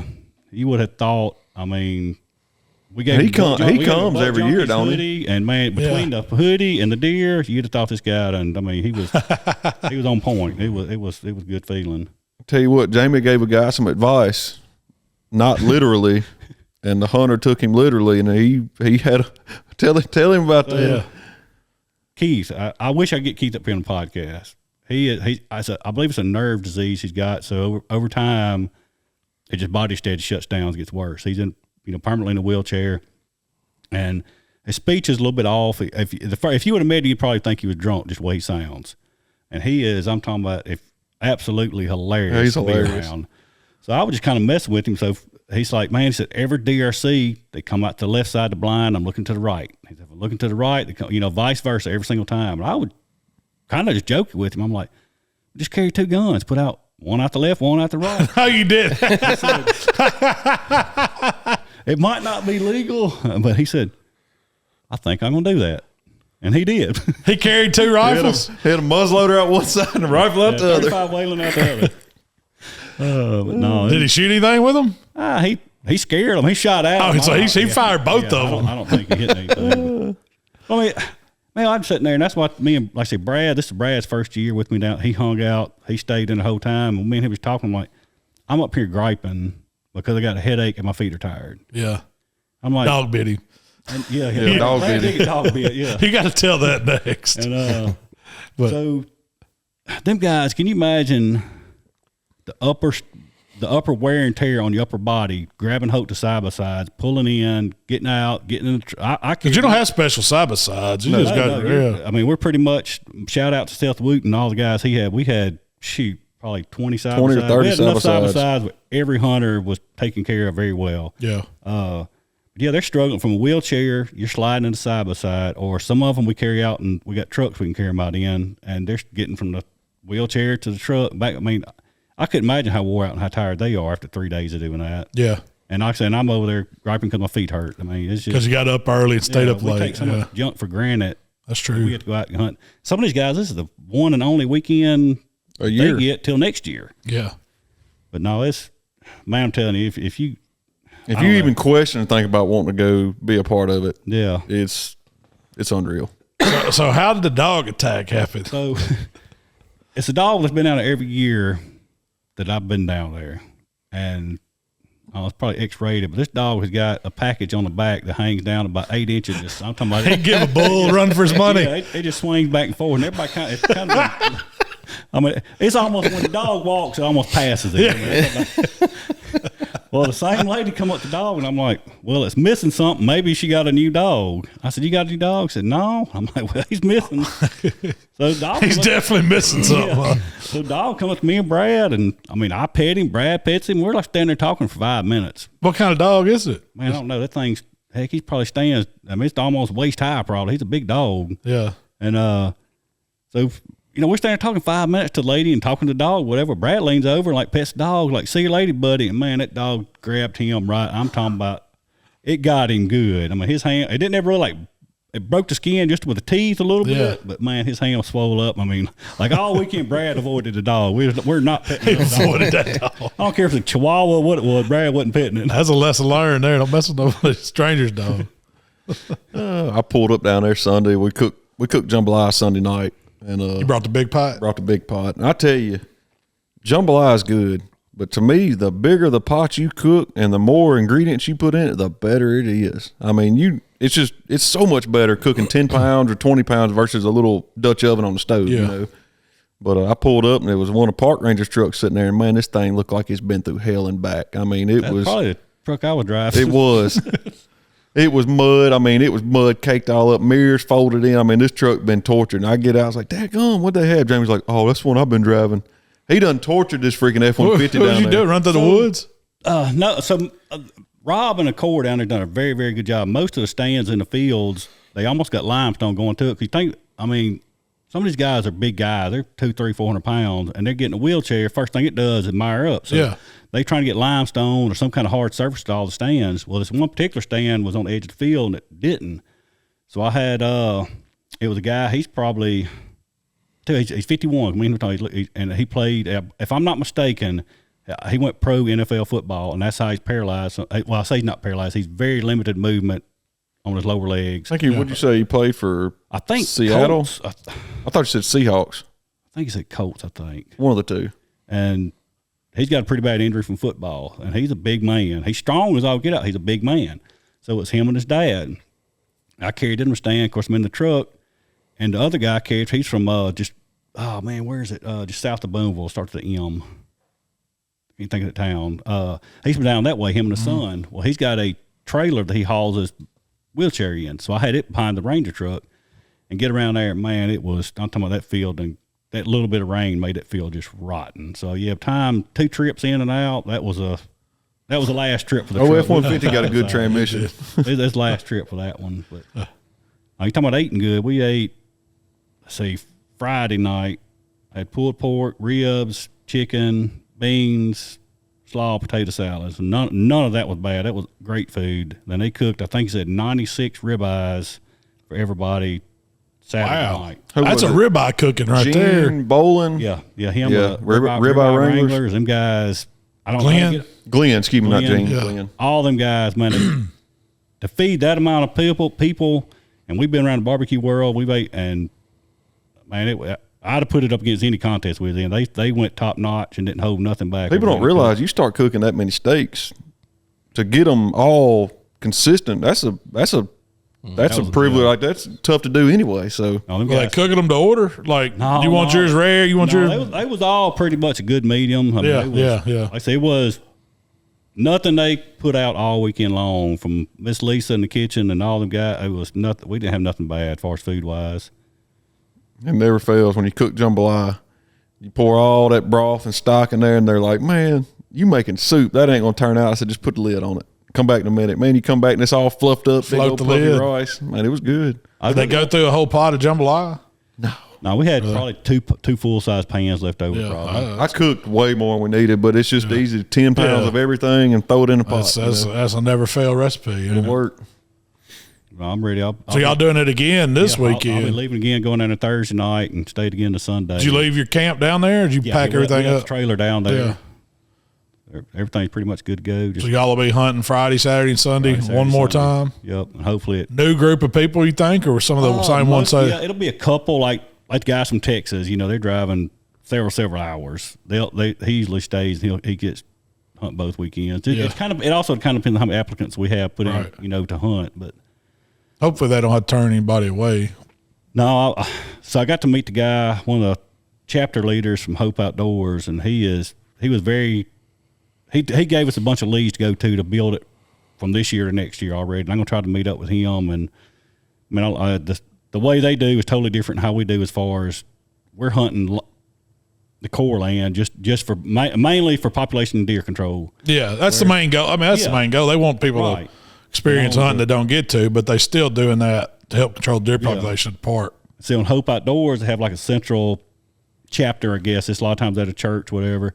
And then a landowner might be 20 minutes, might be an hour down the road, and they let the hunters, you know, I can hunt 20 hunters on my property this year, and they go that route. But I have seen that. They did one recently in Mississippi where it was like the largest day of handicap hunting or something like that, where they, I mean, it was like you said, like say if we could hunt 1 or 2 people here that we had some stands set up for handicap, we could, you know, in another farm somewhere else would, and just all across the state they did that. And I think it was over 200 something people they took hunting like that. I know they're doing a hunt, and I can't think of that town. David Magnus is going down there. He's going to cook for them this weekend. This down in Mississippi. I know they got a hunt going on this weekend too. Yeah. And I want to say the next one I know is possibly January. So I'm going to try to go to the one in January. But that's something else we talked about. We get these box stands. They're great stands, but they're not accessible. Handicap accessible. Yeah. Very limited companies that make them, and when they do, they're like ridiculously expensive. Yeah. But something to think about. I thought about, you know, those little utility buildings that you can get for put your riding lawnmower in. Those would be ideal. Heck, they're cheaper than a box stand. Yeah, they are cheaper than a box stand. But usually you can put some kind of ramp on them easy. Yeah. So you get a track chair or whatever up in it, and then you could cut some extra windows in that back wall side, and it'd be enough room for a family member, a guide, whoever wanted to go with them. That ain't a bad idea. Yeah, that's what that's what I was thinking about. And you could probably find some of those. Sometimes people want to get them out of the yard. Little hard plastic ones. Yeah, those would probably work. They're like 8x8. Man, that'd be plenty. The hardest thing and Rob does an excellent job, him and all the other guys down at the core, but it's figuring out the window height. Some guys, they don't want to sit in a wheelchair all day, so you put them in a regular chair. And then some guys have track chairs. Some guys got motorized chairs with the seat goes up and down. So all that, it's a ton of variables to put them in a stand, to get them on the gun vise, gun rest, the window height. Some deer stand, some of the box blind we had to put floors in it to raise them up. Yeah. So they're up high enough for the window. So it's not just you go sit in a deer stand kind of deal. Yeah, you don't think about that. Like when we're in a stand, we just get in a chair and make it work. Yep. And the guy there's tons of technology that I didn't know about. The thing I'm most impressed with, it's called a slide board. It's a piece of plywood that's probably 10, 11 inches wide and about, I don't know, maybe quite 2 foot long. You lay from the vehicle seat with a side-by-side or truck over to the wheelchair and just kind of lean them over, put one cheek on it, on their butt, and you slide them up in the truck, slide them out of the truck. Man, that's a whole lot less wear and tear on their shoulders. So, yeah, I can believe that. It's easier for you to help move them around and for them to get around themselves, too. Yeah, they can do it that way, too. So, slide board, huh? Yep. They got everything from that to, man, it's a full setup. He said you can put a 300 mag in it, and it's strapped in. It's got a weight on it. It's got a screen on it. And depending on how bad they paralyze it, they use their chin to move the gun back and forth. And there's usually a suck tube on it that does the trigger. And that will hold that gun, at 300 mag, it'll hold that gun stationary to fire another shot. And that's how I take it. I mean, it's about, I want to say around $4,000 for one of them systems. Wow. But I mean, if that's the only way you got to go a hunt, I mean, heck, it's worth it. Yeah, no. So, and that's what a lot of people don't realize is these hunters, it's the one and only time they get out of the house, get to hunt, just because they're limited. Yeah. And what's sad is insurance don't cover like a track chair. No. There's several people at these events that got to have a track chair, and insurance don't cover it. And that's what's. Yeah, so we, I'm not going to say every hunter needs a track chair. No. But we're game planning. Can we get this person to the blind without a track chair? Or this person is going to need a track chair to get to the blind. So, well, can a person, like for instance, Scooter couldn't use a track chair because he's had a head injury. He has to have a special chair for him. So, but the track chairs deals, I've got 3 that stays in my house. So if I go to a chapter and they say, hey, I'm going to need a couple extra track chairs, I'll bring them. a lot of our track chapters now are raising the finances to get track chairs. Now, you can get a refurbished one for about $8,500. Brand spanking new one's going to cost you $15,000. If you Yeah, I mean, up. Yeah, that's yeah. I mean, I've seen them 25 and 30,000. Yeah. So yeah, especially when you get those ones that rate. Now we don't. I encourage chapters when there's ones that raise up and you can stand up, but we have no use for that. Now, if you had a personal chair, I would. If it's my personal chair, I'd say I'd want one that raises up. But we get just a typical. But a lot of the ones we get refurbished, we got a guy, our sales rep, man, he's always say, hey, he calls me, lets me know, I got a good one right here. I just refurbished. And so I'll send out the message to the chapters, and somebody will say in Missouri, hey, I need that one. And so we'll get it for them. But we've got there's a chapter in central Missouri that that guy and his wife, they loved Hope Outdoors so much what it's doing. He sold his house, sold his farm, bought a fifth wheel camper and moved it on Truman Lake. And he and his wife started doing Hope Outdoors. Now, he was a plumber for the Kansas City school system. So he had Fridays off and the weekends off. That dude would take somebody from July all the way to the end of hunting season. Every weekend he's doing something, but he's got his team. Instead of having 25 participants show up, he would stagger them up, said, hey, I need my team A to take this kid crappie fishing. Next weekend, Team B, will you take this kid catfishing? And the big thing that they do in Missouri up in that area is spoonbill snagging. If you ain't ever experienced spoonbill snagging, you've missed it. I can't. They look like a prehistoric fish. Oh, They're fish. Yeah. So these guys go nuts. They took 96 participants, and they caught. First, the Friday morning, they caught 86, everything weighing from 20 to 80 pounds. And then the next morning, they caught 82 or snagged 82. Those boys get into it. And, I mean, they got guys just saying, please let me carry somebody. They'll have 40 boats. And these are guides that love to do this. They do this for a living. And those people eat that up. Of course, me, when they're doing that, I'm sitting there listening to birds gobble on the bank. And I'm going, hey, during turkey season, can we come up here and you just drop me off right there? Because I get up there and you're hearing those birds gobble when I'm filming. And the spoonbill snagging is great, but I'd rather be chasing the tom than that. That's something I talked to ladies over the scooter chapter up here by us, and she's trying to get the turkey hunt thing going. And I don't know how you do it turkey hunting. I really don't. I'm not a diehard turkey hunter. I know I can get away with a lot more arrows deer hunting than I can turkey hunting. So I can't imagine how difficult it is. I'm always laughing. You're dealing with turkey hunters too. And, I used to be that guy that went to the NWTF all the time. And I remember the first time that I went to NWTF, I was that little banty rooster that walked in thinking I was something, boy. I thought I was. And then I saw people like Harold Knight and David Hale, Mike Watt, all those guys up there and going, you know what? I don't know much. I don't know Jack. I know two things about turkey hunting compared to these guys, and that's Jack and squat. These guys. And I call it the banty rooster syndrome. I was there thinking I was something with that chest, and all of a sudden I got deflated quick. Well, when you deal with turkey hunters, you deal with pride. And that's the number one thing that gets us all is pride. And so when you're dealing with turkey hunters, them old scoundrels like my father-in-law, he hates it when he sees those turkey tracks in your window because he knows that's a new turkey hunter.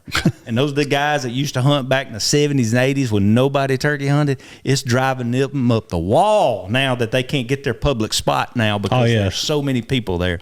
And but the pride issue with turkey hunters, though, deer hunters down here, we got so many deer, but come kill a turkey. Hey, our deer. Can I come kill one of your turkeys? Nope, I ain't got none of those. And they lying through the teeth because they got a whole bunch of it. And it's just the way that dealing with those turkey hunters, man, they don't want to give up that one bird. And again, that's what I'm saying. If you do something like that, it's such a blessing. And dealing with turkey hunting, I got to. I've been on Mossy Oaks pro staff for about 6 years, and of course they don't know me by Jack Squad because I'm just that little pro staffer in Mid-South gamekeepers region, whatever. They don't know who I am, but I got the opportunity to hunt with Hunting the Country. Rusty and Joe and Jody and all them came up to Missouri and filmed us taking a kid hunting with cerebral palsy, and we had to hunt from a blind. When I'm sitting there with Joe and Rusty, and they're sitting there going, this is the first time we've ever hunted in a blind for turkeys. I was sitting there going, really? And they got to experience what we go through, because that kid with cerebral palsy can only shoot that direction. Mm-hmm. And that bird would walk up 10 yards on your right side, and ain't nothing you can do about it until he got out in front of you where he could shoot it. And then he'd be 80 yards out in front of you. We dealt with that like 2 days in a row. And he finally said, I see what you go through, because it's tougher. It is tougher.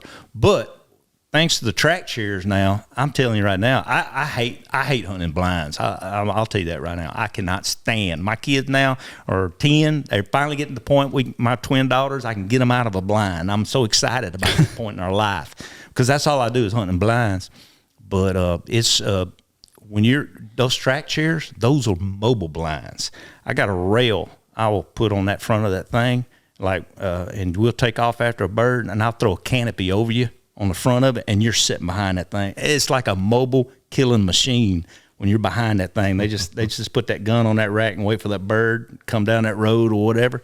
So with the track chairs, we can actually go over after the birds, but then you deal with people like Scooter that can't go after them. And it's and them wheelchairs do not like soft ground at all. Nope. And so it's one of those things, man, it gets tougher. But when it happens, it's the most rewarding thing you'll ever experience, though. This was another TikTok thing. They were doing these random interviews, like, where's the hardest state to kill a turkey? And usually all of them said Mississippi. I mean, maybe Mississippi, Alabama, Georgia, or whatever. But Mississippi was always in there. It's got to be because pressure, I would think. Mississippi's not covered in turkeys as a whole state. It's not known as a turkey destination. We're at, when I was a teenager, I mean, there wasn't even turkey season. Well, that was a lot of places, though. The NWTF's done so much with repopulation and regulations and all that stuff to get the numbers back up. But I mean, I've literally see them now. This fall, I was sitting in the recliner, my dog was in my lap, and all of a sudden she jumped up, went to making noises, looked up, and it was 2 hens beside my pool, which is my backyard, 40 yards from my window, just 2 hens walk across the yard. And Daddy's actually between me, Mark, and Mikey, and just what little bit of land we got with there. Daddy's killed turkeys out there. So, I mean, they're more plentiful in certain areas, but like I say, we didn't, as a kid, if you seen a turkey deer hunt, it was rare. I mean, it wasn't nothing like it is now, by no means. Mississippi's got so much government woods too, so it's overrun with turkey hunters in the spring a lot of times. It's hard to find those little pockets where nobody's at. So probably the northern half of Mississippi's more government land than anywhere else in the state of Mississippi, I would think. From like Jackson or somewhere north versus Jackson south. I would think so. Corland and stuff like that. Oh, we got Holly Springs Forest. That's vast. Thousands. National Forest. thousands of acres. But yeah, I mean that could be. It may not necessarily be just a turkey, but like you were saying, they weren't as abundant as they are now, and they weren't in so many areas. So when people came to Mississippi, it was hard to kill a turkey because you had to go to. I mean, we always went to government woods and hunted when I first started turkey hunting. You had no private land that we could hunt on that had any birds. So you just hit the government woods and stop and call and keep walking until you get the one to strike up. Driving almost an hour and a half, 2 hours turkey hunt every morning. Go to Ashland, Mississippi. Yep. Oh, never mind. There's no turkeys in Ashland. Yeah. Sorry, Brad. Is that where Brad hunts? Turkeys are extinct in Ashland. We need to ask Jody and Brad. I don't know, does Brad hunt out of state for turkey? But which state's been the hardest? Because Jody's about got his slam, don't he? He's got it. Oh, he has it? Oh, if you want to talk about diehard turkey, Rob from the Core. That's really? Oh, yeah, he's going after the 49 state kill. That's what his goal is. I think he'd be a good one to ask. Where's the he's toughest probably state? I don't know how many states he's fishing to hit when it comes around, but that's the thing about it is it's such a short season, really. So you pretty much got to, like, Monday, Tuesday, I'm hunting such and such state, and then regardless, Wednesday, I have to go to such and such. You got to get. I mean, you'd almost have to find a place to hunt that was like in the corner of a couple, where you could move around. Bird here. Well, see, like on 2 hours down the road and be in another state and shoot another bird. All right, so that's what have I understood right when I talked to Rob. So just it's kind of like elk hunting and all that kind of stuff. You got to draw a tag, or whatever. So when you draw a tag on a lot of these states for turkey hunting, that tag only pertains to a certain WMA or core land, or I guess they don't have core, but it's government land. So you can't, like, just say, for instance, up here, if you drew, you might not get, you got Sardis in at Arcabutler, you might not get to hunt, but Sardis, that might be where your tag's for. So if you're limited on how much coverage you can get in that state with your tag you get. Yeah. Being an out of state person. Yeah. So after your time period's up, if you buy a 3A license, you're pretty much done. You're hitting another state and going after that. So you think most of those guys are government land hunters that are doing those big slams? He's not trying to do it in the same year. No. But you got some. That'd be impossible. Yeah, I was going to say, like, that's lifetime. Yeah. No, I know it's one guy here in Hernando he's done it once, and then he's hit off. He's slam in a year. He's got the 49. Oh, he's done slam multiple times, but he's done the. Jody's got a Grand Slam or Royal Slam. He hasn't done the World Slam. And I guess that would be the oscillated. Make sure I get that right. Whatever you got, that thing I've never seen. Peacock turkey. Yeah, that's a strained turkey. So Mark will get hammered for that, for mispronouncing that last week too, probably. But I told y'all at the beginning of this podcast, I ain't no turkey hunter at all. I ain't no English major either. I'll mush mouth a lot of things up. Proper enunciation and stuff. That is not me. What are we going to do different? Because I tell you what, me and Mikey walked through the wall this morning. It's a freaking wall. It's thick. Holy smokes. It's super thick. I mean, I don't think we've done too much of it. I think it just too much grew, if that makes sense. I mean, I don't like the layout of it. I think was ideal. It just ended up between bush hog and then seed, and it just come up a little bit thicker this year than it's thick. It's super thick. Ain't no joke. I'm pretty sure. I mean, I think our best op just to see if this theory works or not. Because it seemed like they didn't do what I thought they would do in that growing the wall. I figured they'd just be laying in it, and they really didn't lay in it. I mean, they kind of used it as a passage to move around the fields and stuff like that. But you can see trails all through it. Yeah, and I think that unnatural edge. It's supposed to have been a natural edge, and we planted something that was not native to around here, or not natural to around here, and it took them a little bit to get used to it, and they were a little skittish of it. But one of the guys I talked to this past weekend, I was telling him about it. He said, "Don't quit doing it." He said, "Yeah, maybe you had it too thick." He said, and this guy manages high fence, and he does a bunch of guides, and he said, "Don't quit doing it."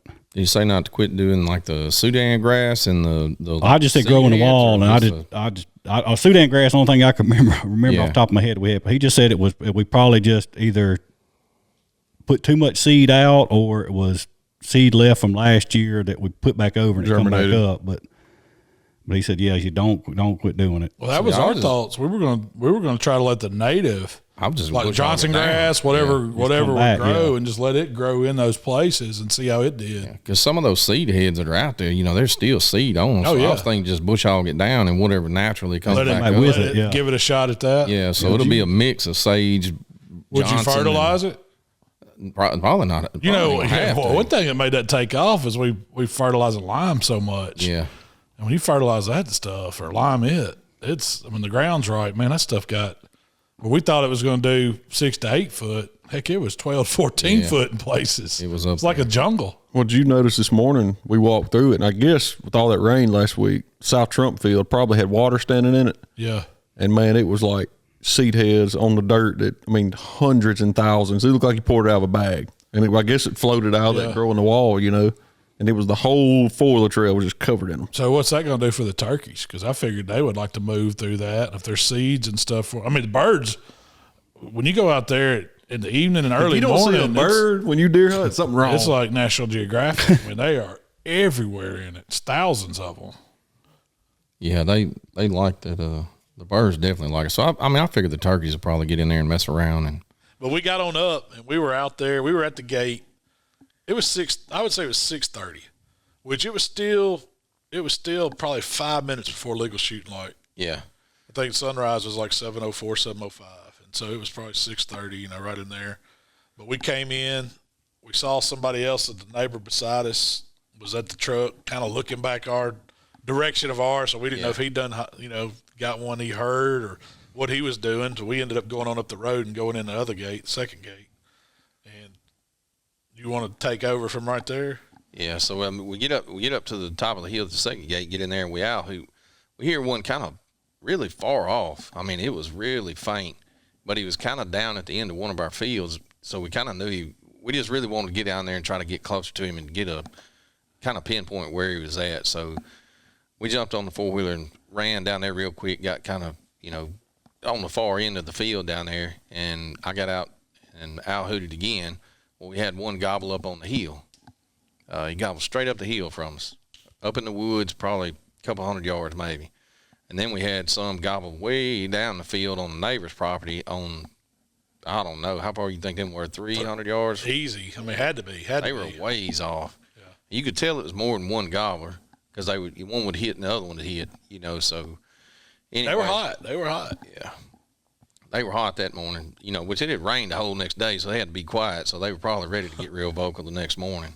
But anyway, so we, owl hooted one more time, just kind of get a pinpoint on them. That other turkey gobbled a little bit closer up the hill. So we go up, we park the Can-Am at the foot of the hill, right at the edge of the field in the pine trees. And we go up this road bed. And I told Malcolm, the only way them birds are going to come is if they fly down out in that neighbor's field over there, and they're going to come a long ways all the way around this field right here. And they'll probably come, right around this edge of this road right here. Anyways, we went up in there really trying to set up on that other bird that was back over in the woods that was closer. And we got up in there, and when he flew down, he didn't say a word. He never answered me. He never gobbled again. I never heard him again. Never heard him again. So I got up on top. We got up, set up. I put Malcolm in front of me where he was shooting. Where the road's right, kind of about 20 yards in front of him. Probably, yeah. Road's about 20 yards in front of him where the start of the road is. And there's a little knoll where we can't hardly see down the hill where we parked the Can-Am. But it was, you could kind of see just barely over the top of it. Not real good. So anyways, we set up, and I get up there, and I yelp real soft and, start, doing my purrs and my clucks and stuff like that, and no answer. So I get on it pretty hard. I go into a full-on cutting sequence and a high-pitched, loud yelp, and them turkeys hit. Bam! And they were closer. Yeah. So they didn't cut the distance. Again. Probably about half. Did it a second time. They hit again. I was like, all right, Malcolm, they're answering us, but I don't know if they're coming to us. We just have to sit here and wait for a minute. So I don't know. We'll give it about 5-10 minutes. It felt like an hour to me, Mikey. It felt like a smooth hour sitting there. So by that time, I give them another cutting sequence and a yelp, and nothing. We didn't hear a thing. I did it again, nothing. I told Malcolm, I was like, man, I don't know. They might have got on some hens or something like either they're running to us or they done got off with some hens or something like that, and they're not answering us no more. So I didn't call for several minutes. I don't know, 5 or 10 minutes again. Yeah, at least. Maybe it was more like 20. And I was fixing to pull my mask down and get me a dip of snuff.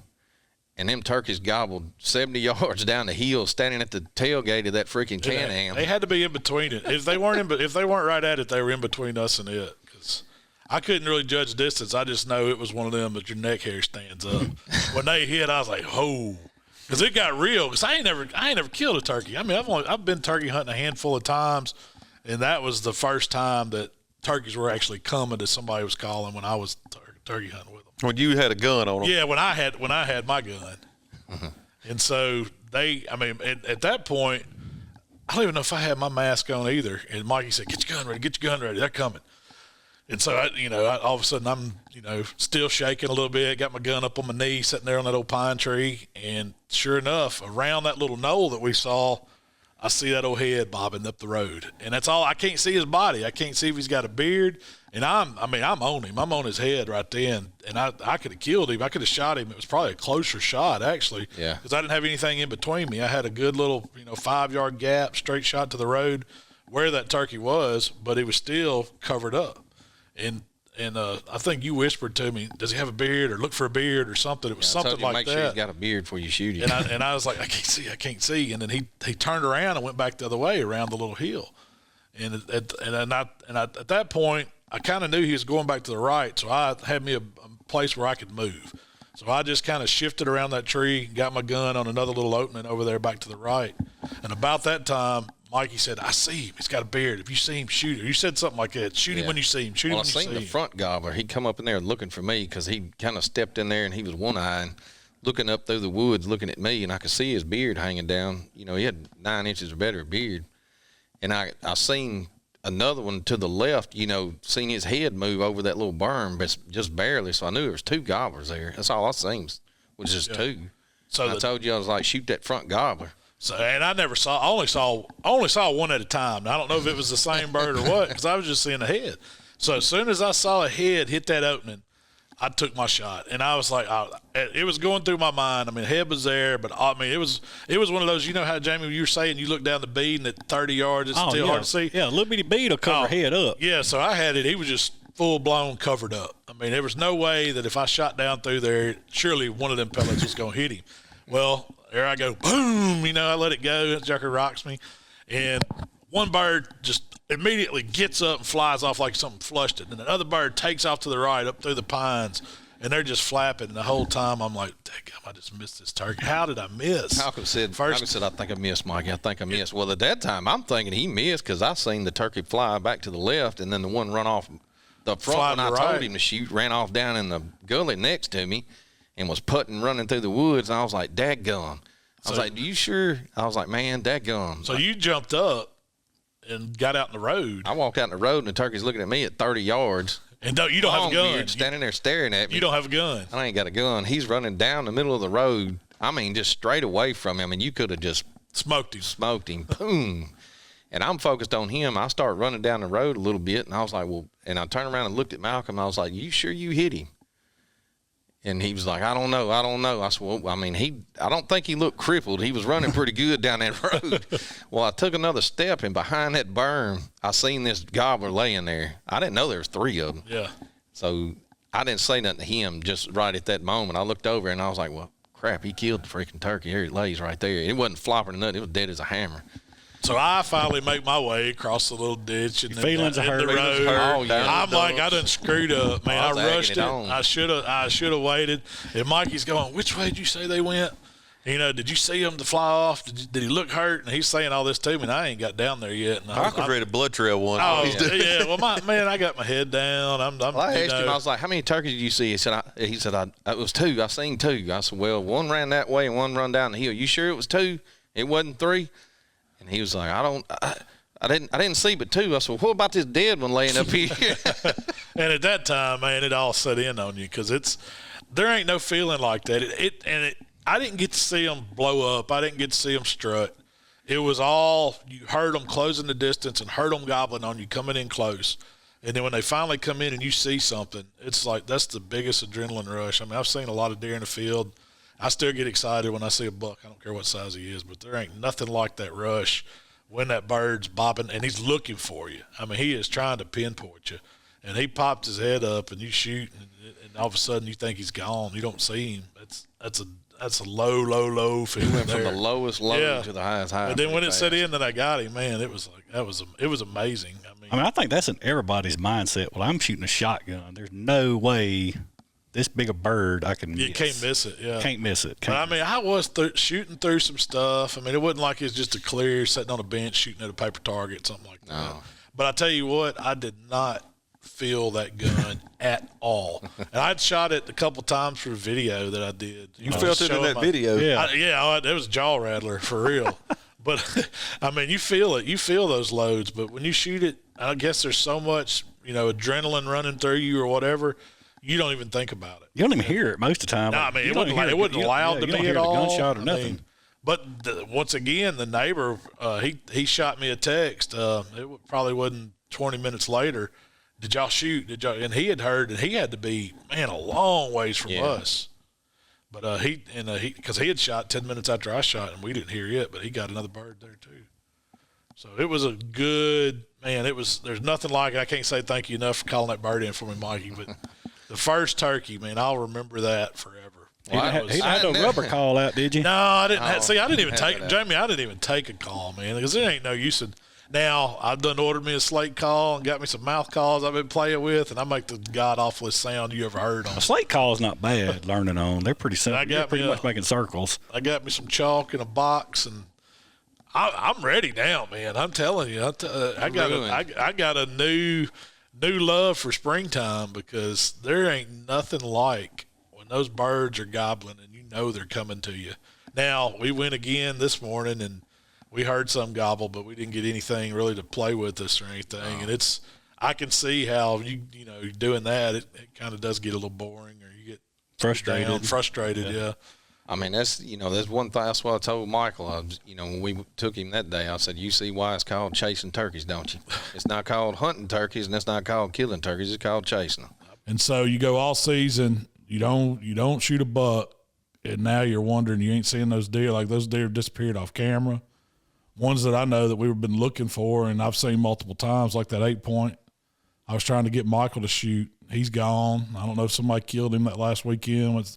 That's the one thing you never know. But he was pretty out and about that last week. It makes you wonder, like, is that deer dead now? And then we didn't kill him. We let him go. What y'all's take on that? I don't know. I mean, it's one of those things you gotta. It's hard for us because we do have smaller acreage, and we can't control that. And I mean, do I think that management's a waste of time on small acreage? No, I think it still plays its part, but you do have a higher risk of that deer not making it when you let it walk. Yeah. So I mean, the property south of us, they're pretty much on the same page we are as far as what they're passing up, what they're letting grow. I mean, so it depends where. Yeah. I don't know about the neighbor one side. You don't know, man. You just don't know. It's one of them things, like, I don't know. It's hard to say. But then again, if you did shoot it, then when you're at the end of the year, like, man, I probably should let the deer walk. So it's kind of, I mean, you just got to go gut feeling, I guess. What do you think the survival rate's going to be in your location where you're hunting at for that year? I mean, if you shoot it, you know it's not going to make it to next year. But what I'm saying is, that's fact. If you don't shoot it, there's a 50-50 shot it might, You think it's 50-50 it's going to make it? No, I don't think it's that high. Especially location. Yeah, I don't either. It's just there ain't a lot of people that's 2.5-year-old bucks walk. I mean, everybody says you want to, but then when you ain't shot anything and you ain't going to get to hunt that much, it's too easy for people just to take them. Yeah, narrow tall rack. We never got another picture of that. That deer disappeared. I don't know what happened to him. I think they're there. I think they're just. I hope they're smart and growing for next year. That's what you hope. Yeah, I mean, but we also, I mean, if you're not seeing them on camera, it don't mean they ain't there. No, that's because we got a camera stuck out there on an 8-acre field. And he could be just never went over there, grazing around away from the camera. So. Oh, I watched that happen on that field all the time. I knew right where the camera was. That's where I figured deer were going to come out. Yeah. I don't know if I saw 3 deer over there. And I saw deer in that field all the time. Well, see, that's what I want to do with the cameras now is like pick them up and turn them around and face them out in the field, stick them out in the field. Where we're seeing turkey, but we're also seeing the deer that are great. I mean, because now they're going to really stay out in them food plots. We ain't here. Yeah. Not much. And they're pressure's off. Now. So they're not even running now. Yeah. So, also seeing if when them horns drop off of them. So that's the next thing is, so you let a deer walk. You hope it made it. Like you say, we hadn't seen him on camera. Now, do you double down and really try your best to find his shed and know he made it? I think so. I mean, you have to. So y'all went down and shot a little sporting clay tournament over the weekend too, right? That's my first time ever doing that. That's pretty cool. I'll do it again. What'd you think? Well, first off, what'd you shoot out of 100 clays? 61. That's pretty good for your first time. Heck yeah, that's better than 50 more. So that was 60%. I think I shot a 61, and it took me about 4 stations because that's the first time I've shot that Benelli Super Black Eagle one, the ugly gold one. Yeah, I carried gold member. Oh, gold member. I carried him, and how'd it do? Man, once I finally got it to where, because when I first got it, it had all brand new springs in it, so it was stiff. And I got out there and run a bunch of duck loads through it last week and just shot the crap out of it. And then I got those shells from y'all, those Fiochis. I think they were 1 1/8, 0 recoil, like shot smooth. Emily shot it, I shot it. Like no hang-ups? No hang-ups, no issues. We shot, I would say, because I shot it, Emily shot it, and toward the end of the day, another guy had to shoot it because either, if his gun messed up or if he didn't have enough shells to finish, but he shot mine. So we probably run 225, 230 shells through it. And just shoot that whole case? Just about. I got to get you another case. I'm going to order a couple of those cases because pretty good shells. They shoot good. But, man, I fell in love with that gun. Like, And even good Emily, now. Even Emily's like, this gun shoots better than the other one. And she shot the 20 gauge Montefeltro last year, and she likes the Super Black Eagle 1 way more. And a 12. Mm-hmm. It don't kick as hard as that 20 gauge. That 20 gauge of mine, that Montefeltro will stomp you if you shoot 1 ounce loads out of it. But this 12 gauge, it was smooth as butter. But after about the fourth station where I kind of learned a little bit and figured the gun out, I done pretty good. And I'll definitely do it again. I definitely think I can do better. Like, no doubt. It'll be the first time ever out. So I'll take it. What'd you shoot? What was your number? You can count them on your hands. You broke 10. I was still in turkey hunting mode. Didn't break. They took me wing shooting. So did you shoot side by side? I did. Did you really? Mm-hmm. Oh, they laughed at me. First station, I get out with that thing. And everybody's like, because Ben, he got up, he did a little, he was telling everybody like how to, how to safely, if you're using a pump shotgun, want the shotgun breeched open on safety when you walk to the stand, put it through the, through the window, then you can load the gun, and then you call pull. If you got over and under, this is how you got it done. And I wanted to say, what about that double barrel? Because he never went through that one. Yeah.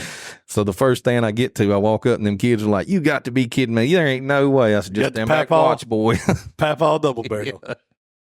Yeah. How did it shoot?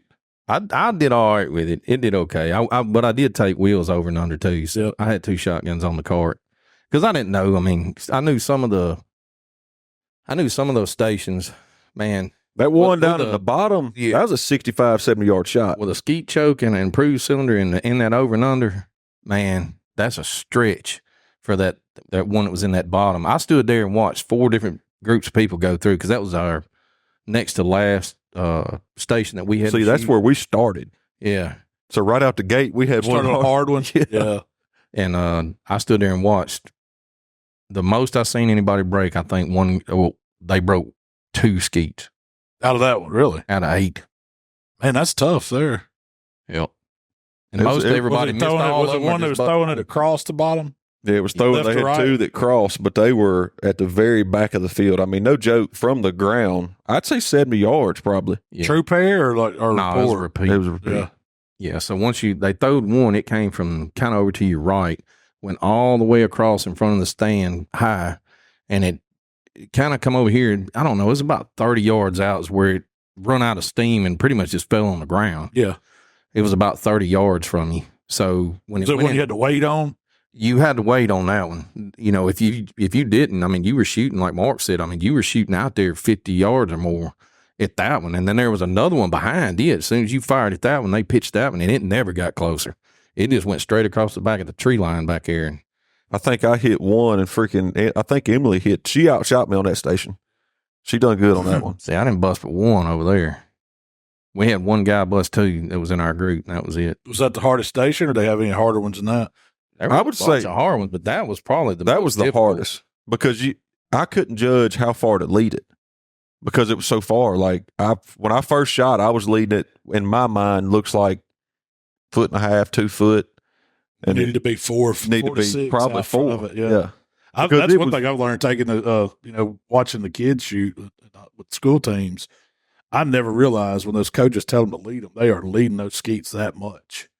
Because, you don't think about, you think about the way I do it, get out in front of it a little bit. If it's going left to right, clear it, and then try to put your shot out in front of it. Well, they're putting it way out in front of it, letting it fly to it. Well, this one I never could because I shot first in our group at every station. And anyway, so I was kind of like the guy that, if I busted them, I'd tell them, all right, you're dead on that one. I'm about, bottom right-hand corner, about 6 inches out in front of it, where I'm a foot in front of it. Try to, give them some idea of where I was at when I shot. And that one I never did figure it out. Like the first skeet they throwed, it come across, I busted it. Boom. I said, well, I got that one. They throwed it back when I fired a shot at it, and I led it about the same distance I did that closest one to me. They pitched them again. I missed the front one that I just busted. Then I got nervous, and I led that back one by about 2 or 3 feet, missed it. And by the time I finished, I done led that thing like 5 or 6 feet and still wasn't busting that skeet in the back. So I don't know where you're supposed to be on that one.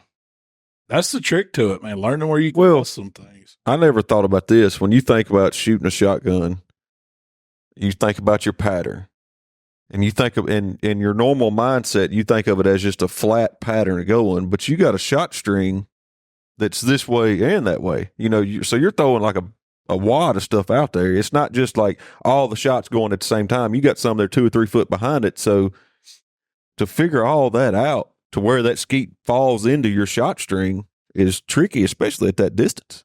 And I watched a few people, like we wasn't ever really with any other groups but our group, but until we got to the end. And, there's some good shots out there, but there were several stations that even some of the best skeet shooters I seen that day were having to work it. It wasn't just a come to and make it easy kind of deal. Did y'all have sure enough shooters on y'all's teams? Yeah. Me? Were you the best on your team? I think I got second on our team. What about on yours? Yeah, I had one. I had we call him Moose, but he's an older fella. One of the guys with us is his daddy-in-law. He shoots every week. So how'd he do at that course? 70 something. He shot a 70 something. But the funny thing was, like, we cleared several stations. I cleared 2, he cleared 1 or 2, and then a couple of other guys that were with me cleared. I mean, like, busted all the skeets. Yeah. 4 of them, nobody else had busted all the skeets at that station. But then we would go down to a little easy one and not clear. That's yeah, because I cleared 1, and the guy was like, "Man, we've had everybody's been through this station today except for y'all. Maybe one of you're the first person that cleared the station." So I get off, I'm fist pumping like, "There we go!" And everybody's fist pumping. I was like, "Guys, it's not that bad. Just I told them where to shoot at, and they got up there, and they did all right on it. And then I went to the next one and busted 1 skeet. Yeah, a big part of it's mental, man. It really is. I know up there. The rabbits, I did not miss a single rabbit. You're a rabbit hunter. I smoked every one of them. You're a rabbit hunter. And that's what the good shooter on our group, he was like, "How the heck are you hitting that rabbit?" And I was like, I'm just like, I said, I don't know the science behind it. I said, talking to Will when they shot, treat it just like it's in the air. Don't treat it like it's on the ground. Because if you start treating it like it's on the ground, you're going to shoot under it every time. Yeah. And I was like, I'm shooting it literally like I do when I shoot a rabbit when we're rabbit hunting. Like, I don't know. But I was shooting, I ended up pulling, I put the cylinder choke in that Benelli. And once we done that, man, them woods courses, me and them, if it was in the woods, I was hitting it. But you got out them big open fields. See, that's your disadvantage on having that semi-automatic. You don't have, like, if you got that breakdown shotgun or side by side, you can put different ones in there. So you got your long range one that you could shoot those. But you're just. Well, I think that, I've always been told the Benellis run tight, but that cylinder choke to me was shooting like I felt like it was a modified. Yeah. Like it wasn't shooting a big wide open pattern. Like when you'd hit a clay, it just dust. Yeah. I felt like a pretty tight pattern. But the one that went straight up on top of the hill, went way up. Mm-hmm. Emily hit that one every time. I think I missed it once. And she's like, "What do I need to do?" I said, "Watch the person in front of you." And I said, "Where you see where it peaks," I said, 1.5 feet, 2 foot before it peaks, that's when you shoot. And she did, and it'd go up there, and it was like a 2-second delay. It'd go up there and stop. You just see it go, poof. Yeah. See, when we got to that one, we didn't have nobody in front of us. So those 2 stations up on top was just clear. So when I got up there, all I got to do was look at them. And I was like, well, darn. Which one, like that one, I was like, I wonder which one I shoot first. Because it was a true pair. It was like, yeah. One was, I think it may have been coming at you. It was coming beside you going straight away. Yeah. It was coming fast. beside you going straight away. And then that one just pitched straight up in the air. It went straight up like a teal. Stalls out over that tree. It stalls out over the trees. And then it comes back down. So I didn't know which one to shoot first. I was like, well, let me shoot that one first. Well, the whole time I'm watching this one, and I'm following it up. I see the other skeet go by me real fast. I'm like, I probably should have shot that one first. And that's way too late then. If you're thinking that, you're already messed up. Yeah, so then I missed that one and missed the one going away. I botched that one up. I think I busted 1 skeet at that station. So did y'all not change your order up every station? Like if you shot first on one, you went to last, and yeah, we flipped the order every time. You're supposed to. That's why they do it in a tournament. You always shot first. Yeah. I guess it's an advantage for the guy shooting with you because you don't get to look as many. Yeah. Well, it helped their scores. Yeah, it didn't help Mikey's. Didn't help yours. Did you buy any mulligans? They gave them to me. Oh, did you? Did you use them? Oh yeah, we used all of them. Did y'all have any? We didn't even have any. Did they run the duck flush at the end of it? Yeah. I think you had to pay. It was something like you didn't just go do it. It wasn't part of your normal course. Yeah. $20 or 25. It's the little extra category they throw in there where everybody By gets then, I was tired of shooting. My head was a little bit sore. My jaw was sore. I never noticed that, and I didn't know what I was doing. I've never noticed my jaw being sore. Yep. And we got home, and it was like, my jaw's kind of sore. And I was like, how'd you mention it? Like, from resting on the stock. I guess so, because she was, what I would do, and I've never done it. Like, we've shot skeets at the house hanging out and dove hunted, but I've never done it like in that setting. So I'd walk up to the stand, and before I said pull, I would shoulder the gun, close my eyes, and like cheek it and open my eyes and make sure that I had like the line of sight that I felt like I wanted every time. And I got Emily to doing that, and she shot that gun. I'm telling you, she impressed the crap out of me. This would be her second time doing it.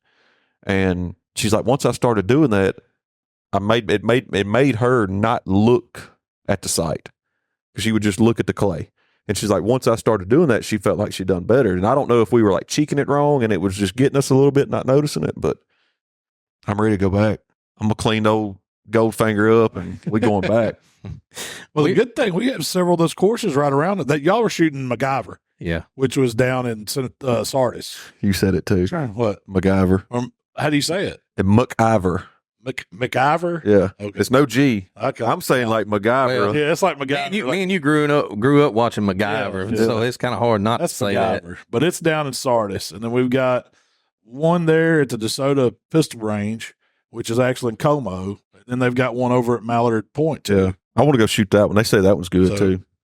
Yeah, if you want to have a good time, I mean, it's an awesome time to go down there. Just take your buddies with you, and, you got $100, or not $100, but you got 100 shots.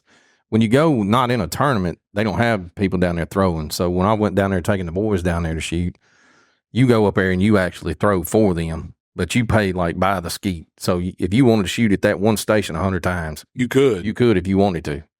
So, if you found like a favorite one you wanted to go shoot, you just wanted to make sure you were good, shoot that one until you got it right. You could, but every time you hit that button, it's 60 cents. I think it's like 60 cents a clay. It's something like they give you like a little scan card, and you go up to the station, and it's got this little box with a remote. It lets you throw them in pairs or singles or whatever. And you put your card in that in a little box, and it keeps up with how many times you push throw.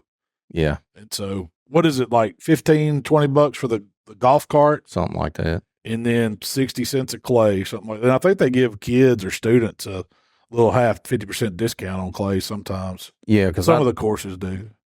I know I got discounts. I think I got discounts for both of the boys when I took them down there, because I just throwed and kept up with their scores and was just trying to help them shoot. And but I think when we got back, I had 2 kids shooting plus the golf cart. It's about $60 a head. Yeah, it was about what plus the golf cart. But we threw several skeets. Like I was trying, I was coaching them a little bit, trying to help them explain how they were throwing, where to break them. So I mean, your show pair, when you throw them, that's 60. That's 2 skeets. $1.20. $1.20. So when you threw them, I made them. I was like, look, we can look at them, or y'all can just shoot at them anyways, because you're going. Yeah, you're paying for them anyway. But we would sit there and just keep throwing them, making sure that they, could hit those skeets and got used to shooting at them. What messed me up, there were several down there in the woods that they would have mixed colors in the thrower. Yeah. I've noticed that. Some of them are green, some of them are pink, some of them are regular. Man, one of them green ones that come over them trees, you can't see it. I mean, I was sitting there looking and it's the exact same color as these trees blooming right now, Yeah, that bright green. Yeah. Well, they used to have they changed the stations every so often, and depending on, like, I guess if somebody's hosting an event like y'all went to.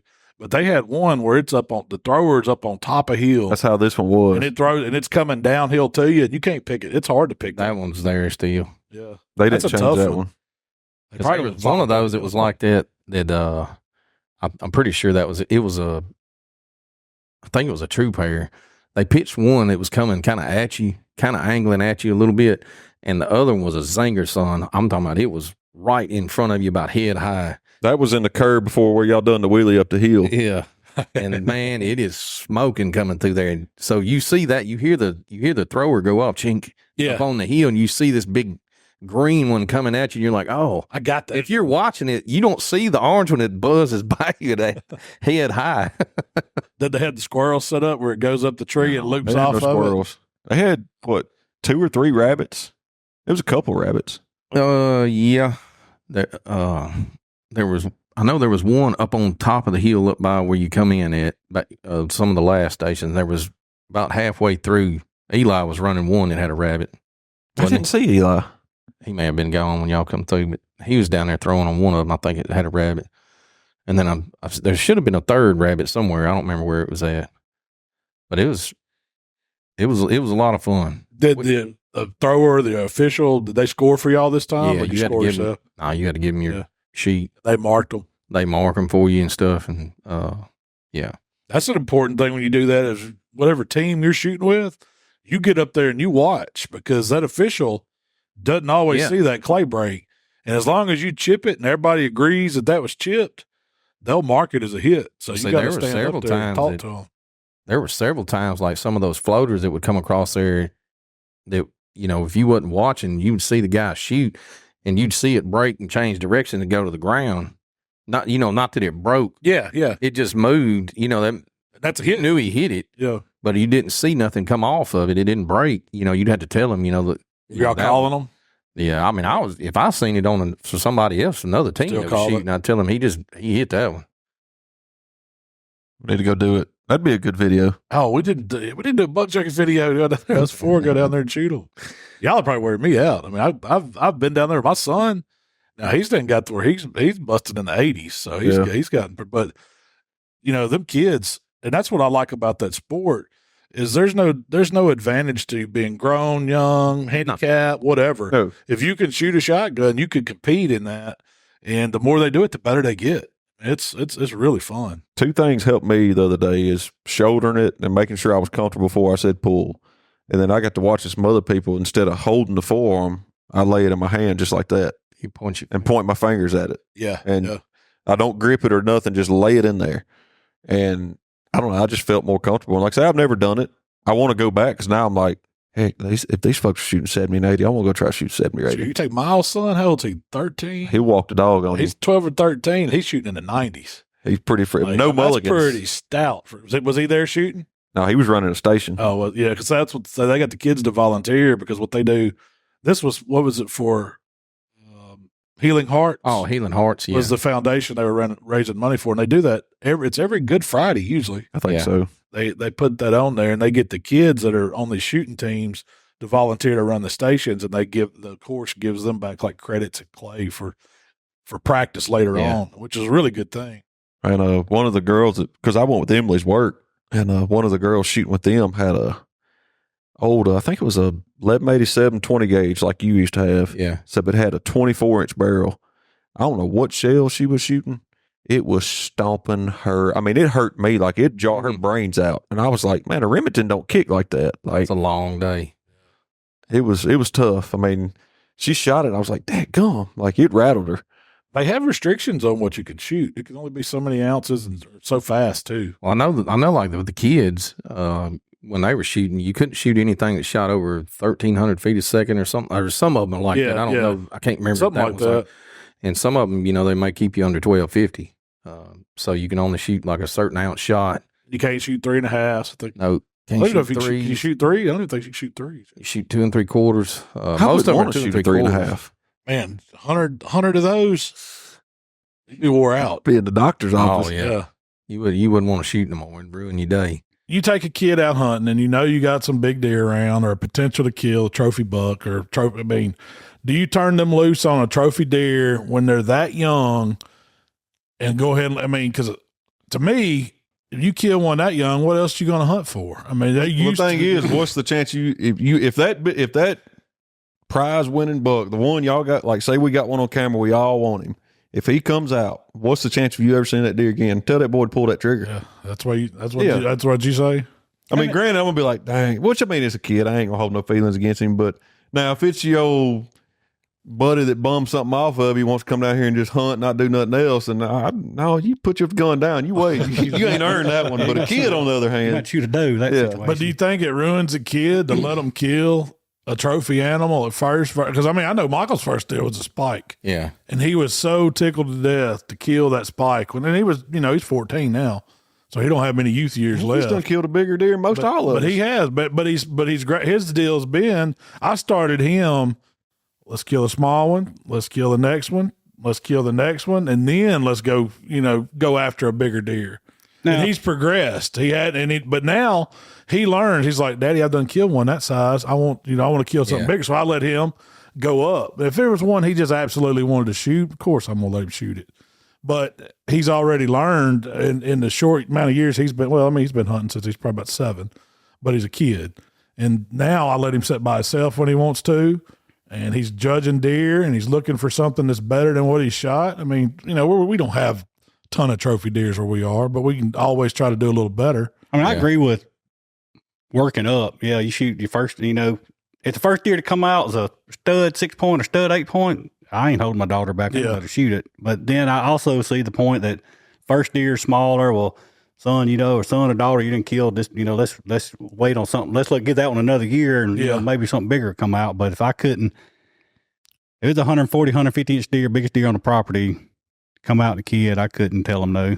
Are you holding deer, like trying to get them to kill a 3.5-year-old deer and a mature deer or whatever for a kid? Depends on the age and how many deer that kid may have killed. I mean, that's what I think. Like us growing up, we hunted government land or private land around the house. Deer. We deer hunted. Yeah. Whereas like, for instance, Darren, his sons have grew up hunting Hardin Point and hunting Island, which can be bigger deer.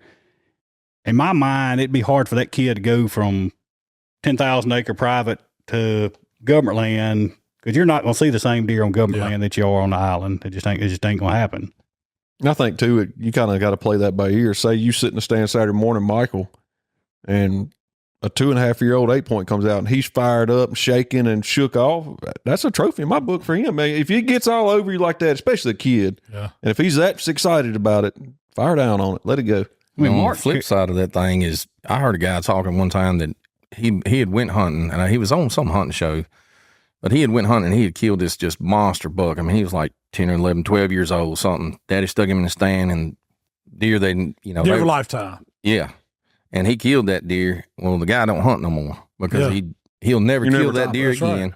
He's went, and all he's done is sit there, and all the fire was taken out of him because he knows he's never killed a deer. That's exactly what I was trying to avoid with my son. Was I don't want him to get that mentality where why am I going to get up in the morning? I know I'm not going to kill a bigger deer than I've already got on the wall. Why go? Well, I think you played that, say that does happen. Then you learn, to me, like if it was one of us, we've all killed good deer, but we're at the point now to where like we enjoy growing, managing the deer just as much as we do hunting. Yeah. And I think that's what to me, that's what I gained fond of. Like, I want to go hunting, don't get me wrong, but I'm not near as excited about hunting season as far as the actual sitting in a stand hunting part as I was 15 years ago. I'm more of the fellowship, come down here, camp, hang out, cook some good stuff, make some memories, whatever. So-and-so kills a big deer, great. But I think your mindset changes from, all right, I've killed the biggest deer of my lifetime, to there's more to it than just that big deer.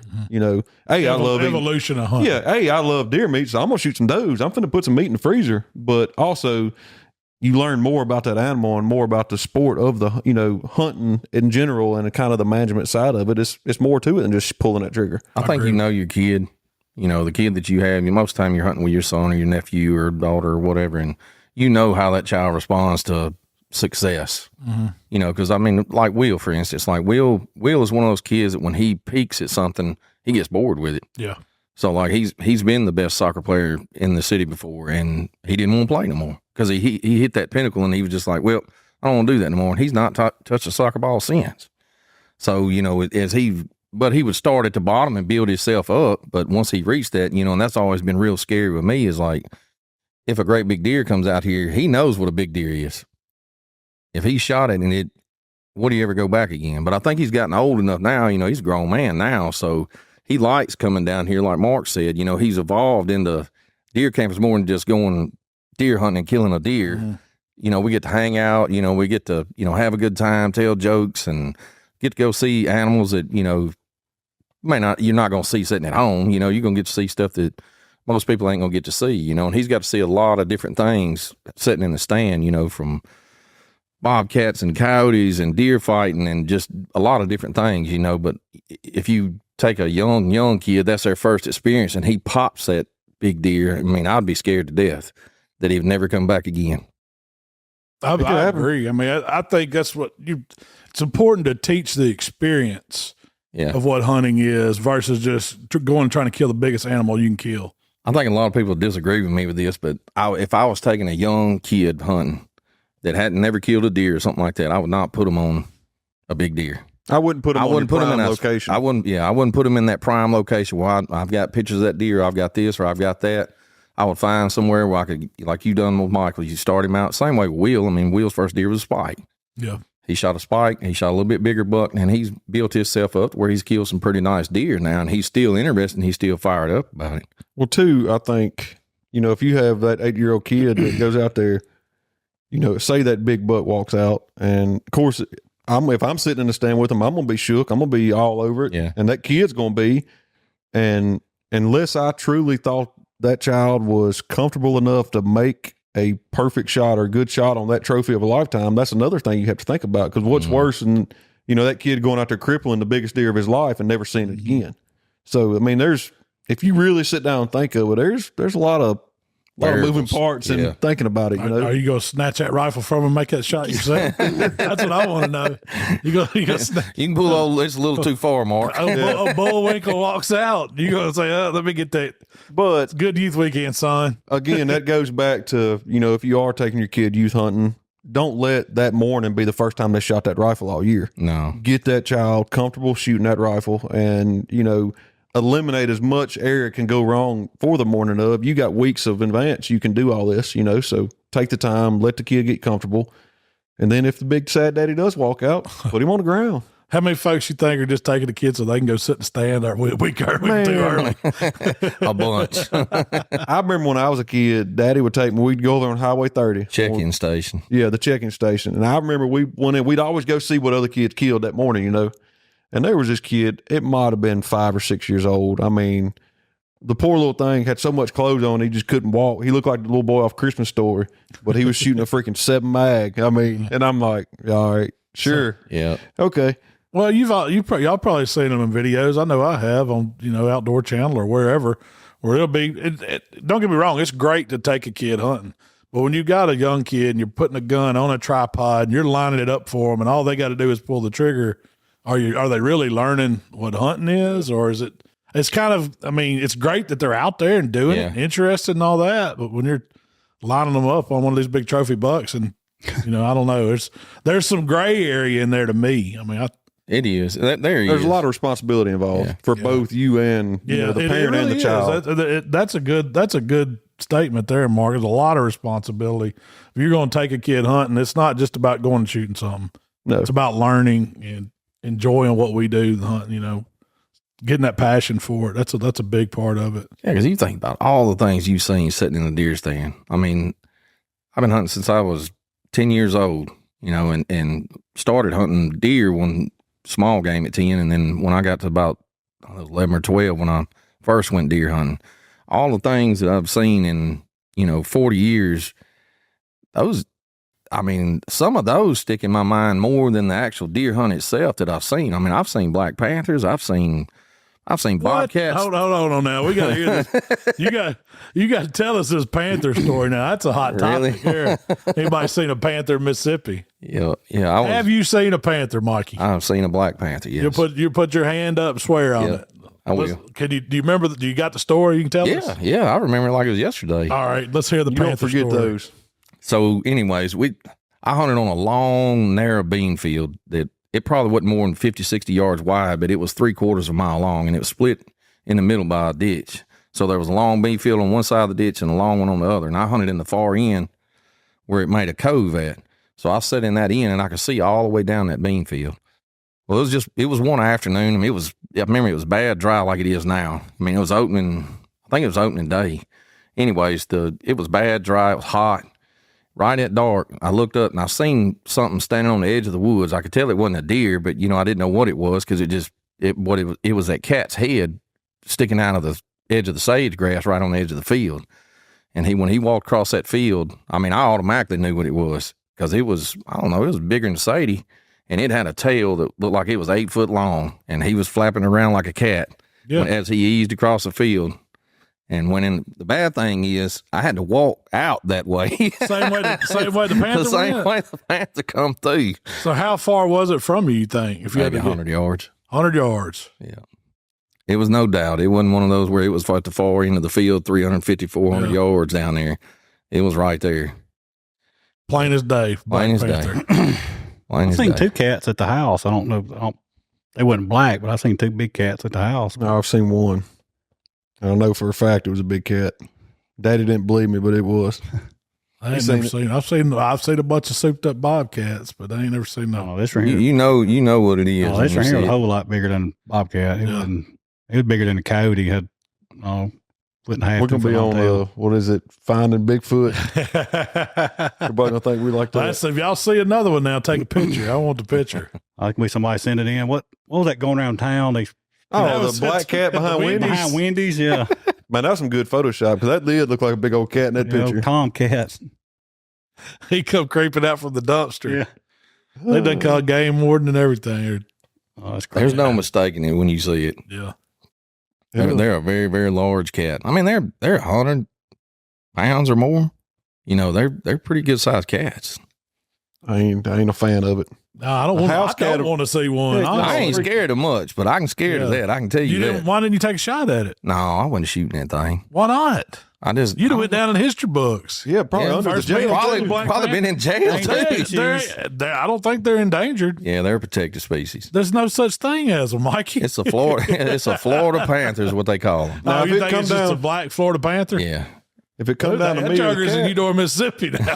He a long way from Florida, Mikey. Yeah. I didn't shoot it. I mean, that was just one of those things. That's somebody had asked me that before, why didn't you shoot the thing? And I was like, well, it wasn't bothering me. I'd never seen it before. Was you on the ground or in a tree? No, I was in a tree. Okay. No, I was in the tree, but it don't matter. Cat caught in the tree. Yeah, come right up there with you. But I mean, wild animals is my theory is as long as you ain't messing with them, a lot of times they ain't gonna mess with you. Mm-hmm. So I mean, I didn't have him hemmed up. He just walked across the field. I wasn't gonna kill it just to say I killed that thing. Think you knew you was there? Mm-mm. Only thing I see that I just can't stand it. If I see it, I'm gonna shoot it. That's a coyote. Bobcat, I see them. I don't know. Bobcats, I watched a bunch of bobcats, but coyote or bobcat, I'm getting it. They're gone. That's turkey killers. I'll ruin a freaking deer hunt over a coyote. I will a bobcat too. Bobcat's a lot harder to hit to me. Maybe that needs to be our game this year. Biggest bobcat or biggest coyote? I got one come across that camera the other day. Did y'all see him? He said, "Oh, he's dead if he comes back out." He was daylight too. You don't see that's rare. Bobcat's pretty slick. They're real slick. Coyotes now they'll come on out, but bobcat's pretty slick. But you've killed 2 down here, or 1 or 2? I've killed. Oh, I got one of them stuffed in there. You got one of them mounted. I think I've killed 2 bobcat, maybe 3. I can't remember. That one year I can't remember. I killed 2 in 1 year. We've been working on the predators here, and I don't know if you ever get the coyotes under control. No, I kill 2 or 3 coyotes every year. Yeah. I killed one last year to come by Mike. The one thing I hadn't seen here's a fox, and I don't know if they're just elusive or they're just. We hadn't seen many. I don't know if we've ever seen one on camera. I've never seen one on this property. I shooed one down on Jamie, flushed him down on Jamie last year. You got one. Yeah, coyote. I burnt some of the hair off of him. Was you shooting at him too? I shot at him. Yeah, Mikey was north of me, and it come through that pine thicket where we just put that new stand at. It come through the pine thicket, come out in a plantation, and they got dirt rolled it. I was laying back. I had the window zipped up on the blind because I knew the deer didn't come from that direction or whatever. And anyways, I looked back and I could see out one of the corners of the window, just barely see something standing there. And I was like, I know that ain't a deer. So I had to lean kind of awkward and turn in that chair because he was right on me and tried to get him in the scope. And I thought I had him in the scope good enough, but I didn't. When I fired that shotgun, boy, I don't know how I missed him, but it barely missed him. He knew he was shot at. Oh, yeah. He laid his hair back. He was gone. He was looking behind him when he went by Jamie.